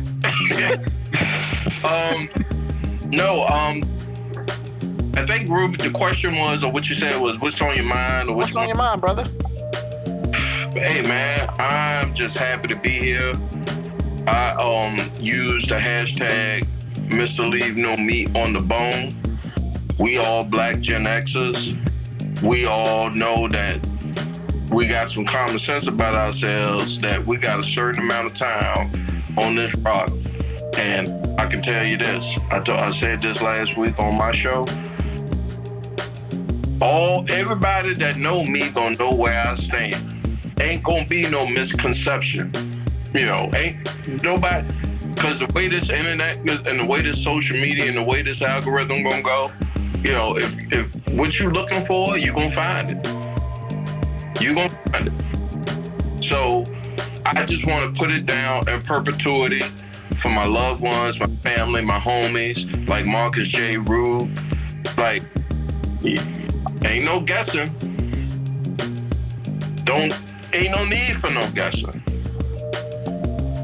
Thank you, Rube, for having me as your guest. Thank you all for having me as your guest on your podcast, and make sure to check out Taking No Short. Peace and love. When can they find you on Taking Those Shorts, Grizzy?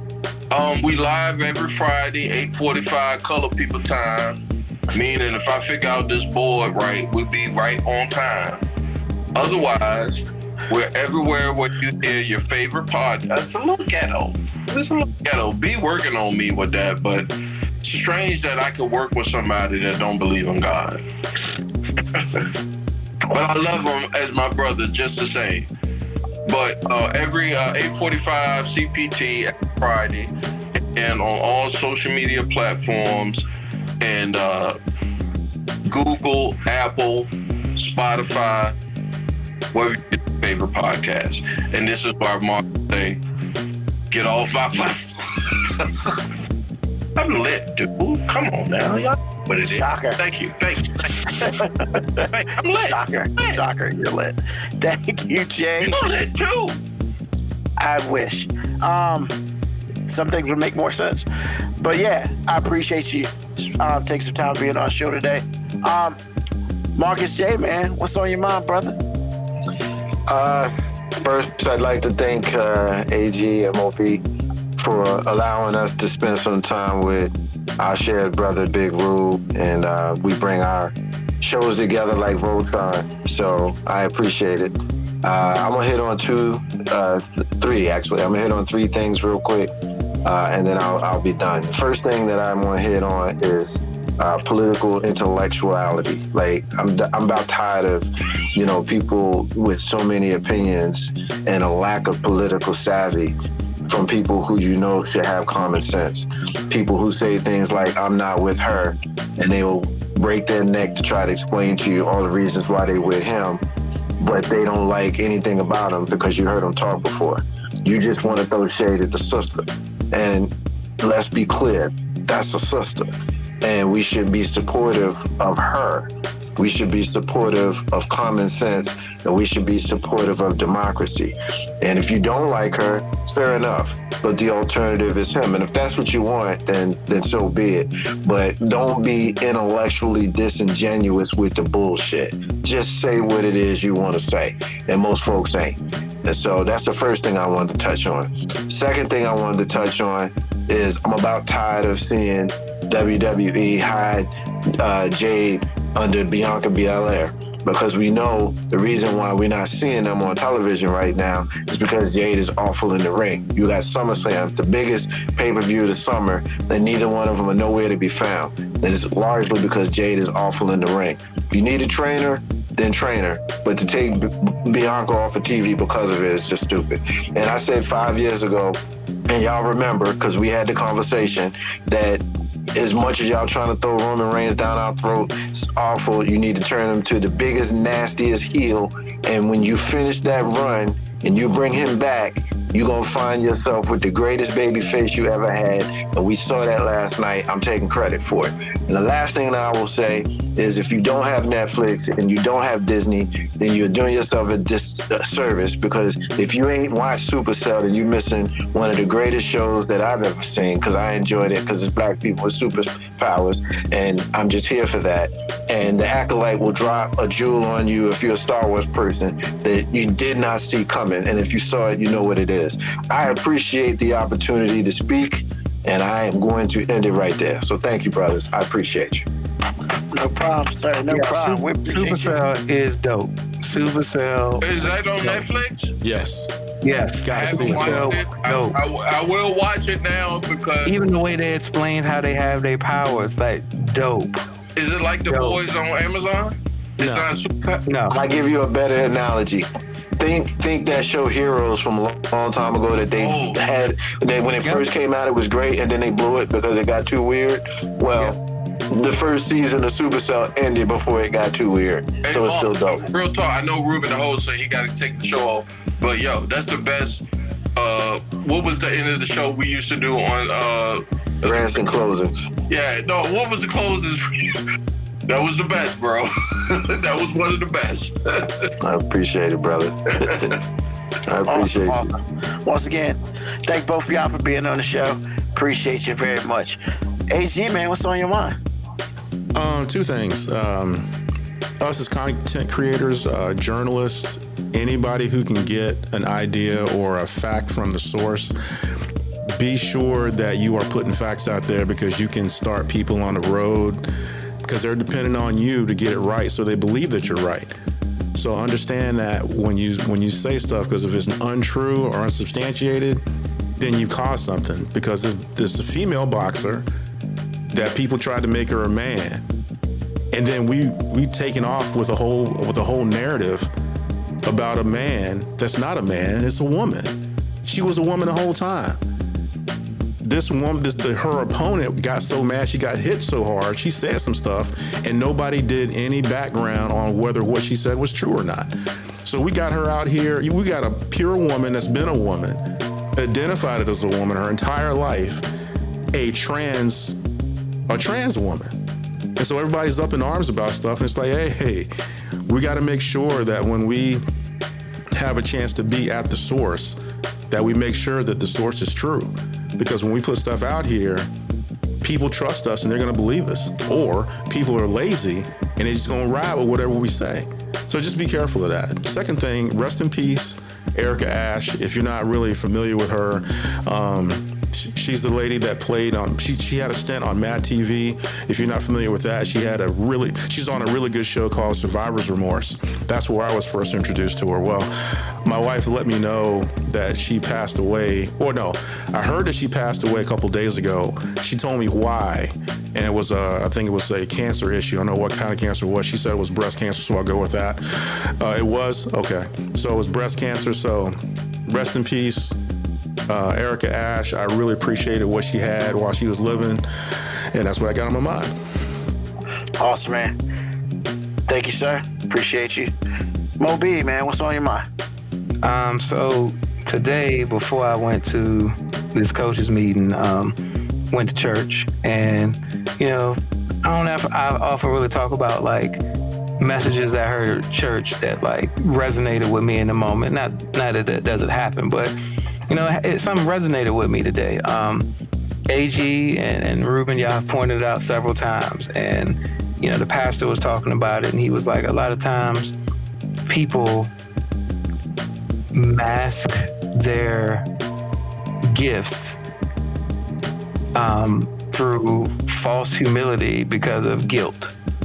And y'all always tell me that I'm the quote unquote franchise on the show, and y'all give me confidence. I call QB1, and the pastor said sometimes it's okay to accept your flowers, not because you want to feel yourself, but because you got to give yourself grace for your shortcomings. Because often I have a hard time hearing positive things about myself because I know all the shit about me. So sometimes I'm not very good at putting it in context and not, giving myself grace, or, sometimes it's not even giving yourself grace. Sometimes it's just like acknowledging that, hey, you have weaknesses in your life that you need to, do better about. But just because you need to do better in some areas of your life doesn't mean that you're not worthy. And sometimes when I hear like comments and compliments, like the first thing I go to automatically sometimes is just, I'm not really worthy of this praise. And I'll never feel truly worthy of this praise, but I'm also doing a disservice to God by not allowing the gifts that he's given me if I make somebody feel good about things, that's not me. That's God shining through. Man. So that's not me taking credit for that. That's me giving God his flowers. Like, yeah, you know, I was created amazingly imperfect. Like, I mean, I can make you feel great on a day because of something amazing I did, or I can make you feel great in comparison to how flawed I am. But either way, it's a gift. So I'm just, you know, today I'm gonna try to get better, pushing on in life, like showing myself grace. And sometimes when somebody gives me a compliment, just shutting the hell up and saying thank you. So thank you for all the support that y'all give me up here. I mean, you know, I talked weeks ago about, like, you know, I deal with depression just like everybody else. I joke all the time, you know what I'm saying? I like making people laugh. I laugh all the time myself, but sometimes that's just because I ain't feeling it. So, you know, maybe I just got to give myself more grace. And I would encourage anyone out there, man, like, it's okay to not be perfect. And, you know, just because you know where all your skeletons are don't mean you ain't got some angels with you as well. Amen. Preach. Wow. Preacher. Wow. How do I follow that up? You don't. Jesus, I know. You just say what you're going to say and move on. So, first of all, as I always do, I'd like to thank all the listeners who listen to us, whether it be live or on the podcast that comes out sometime during the week. You know, I love this show. This show every year. One, because for me, it's a picture of my past. It's a picture of my present. And when I put the two together, I see that the future is great. So I'd like to thank all of y'all for being part of this. Number two, I don't watch a ton of documentaries, and I definitely don't talk about it on the show. But I would say before the show today, I watched a WWE Legends episode of Paul Heyman. And the one thing I got out of that, which, I mean, I'm curious about where they came from and stuff. I don't expect to get anything necessarily out of it. But we also have to remember that, you know, people who may be considered larger than life, or they have abilities that others don't, or whatever, they have to be special. But more importantly, we have to realize that we're all special. All right? So today, the thing I got out of it was he did what he wanted to do in his life, and that made him happy. Regardless if it's working whatever job you're working, if that's the job you want to do in life, yo, you own that shit 100%, you know? And that's what he did. He even pivoted when that job was taken from him, started another business, super successful. But then when that job came calling back, he didn't just up and run. They had to convince him to go back. But that's not because he was being whatever. It was because he knows how much he's worth. So the one thing I want to say is everyone needs to know how much they're worth, you know? But more importantly, hey, if you do it for the worth, that's cool. But more importantly, you need to do it for yourself. You know, Marcus J was in this business for 13 years. You know what? He earned a right to call him to retire. And now he's enjoying the rest of his life how he chooses. I don't know how long I'll be doing this podcast, but you know what? It's the best part of my week. I look forward to it. Whether I'm doing it by myself, whether I'm doing it with my people, or just whatever. And they'll tell you, canceling an episode, man, is hard for me. Like, really difficult. Because I just feel like in order to be great, you have to constantly work at being great. Bro, you're the Cal Ripken of podcast, man. You don't miss no games. Man,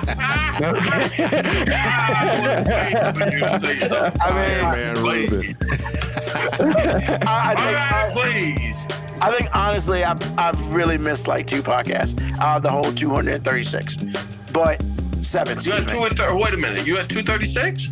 237. Man, give that man a round of applause. Y'all need a board to give him a round of applause. Like I said, man, he the Cal Ripken of this thing, man. 236? Yes. Man, that's work. That's work. So, Putting in that work.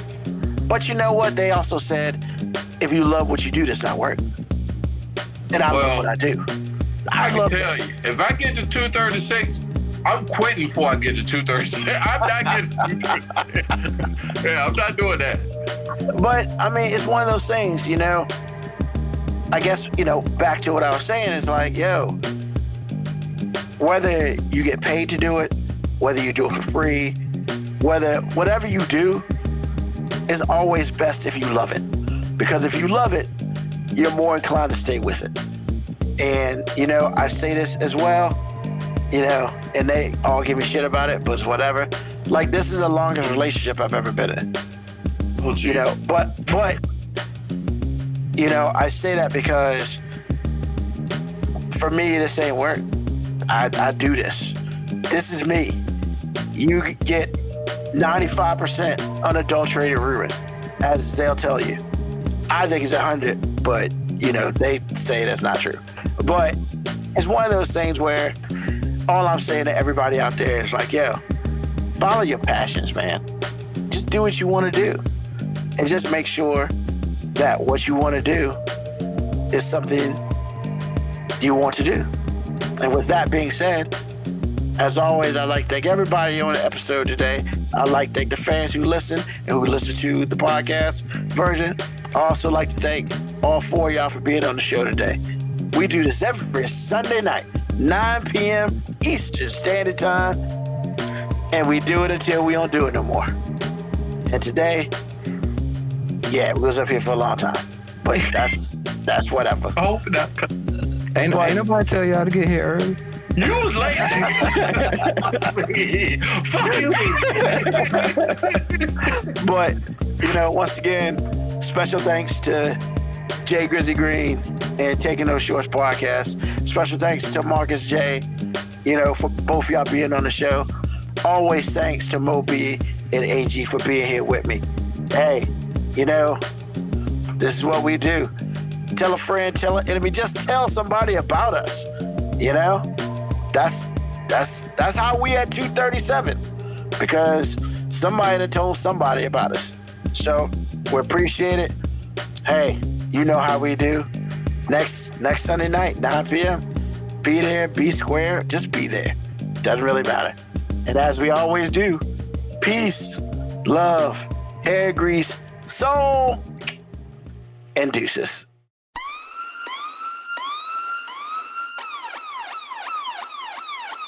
Email us at 5minutewarning19@gmail.com.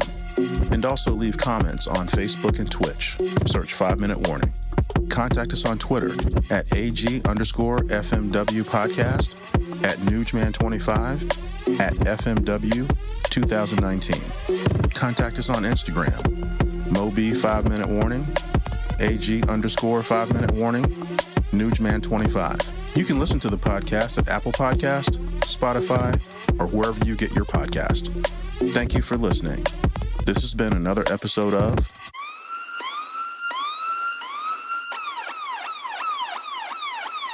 The 5 Minute Warning.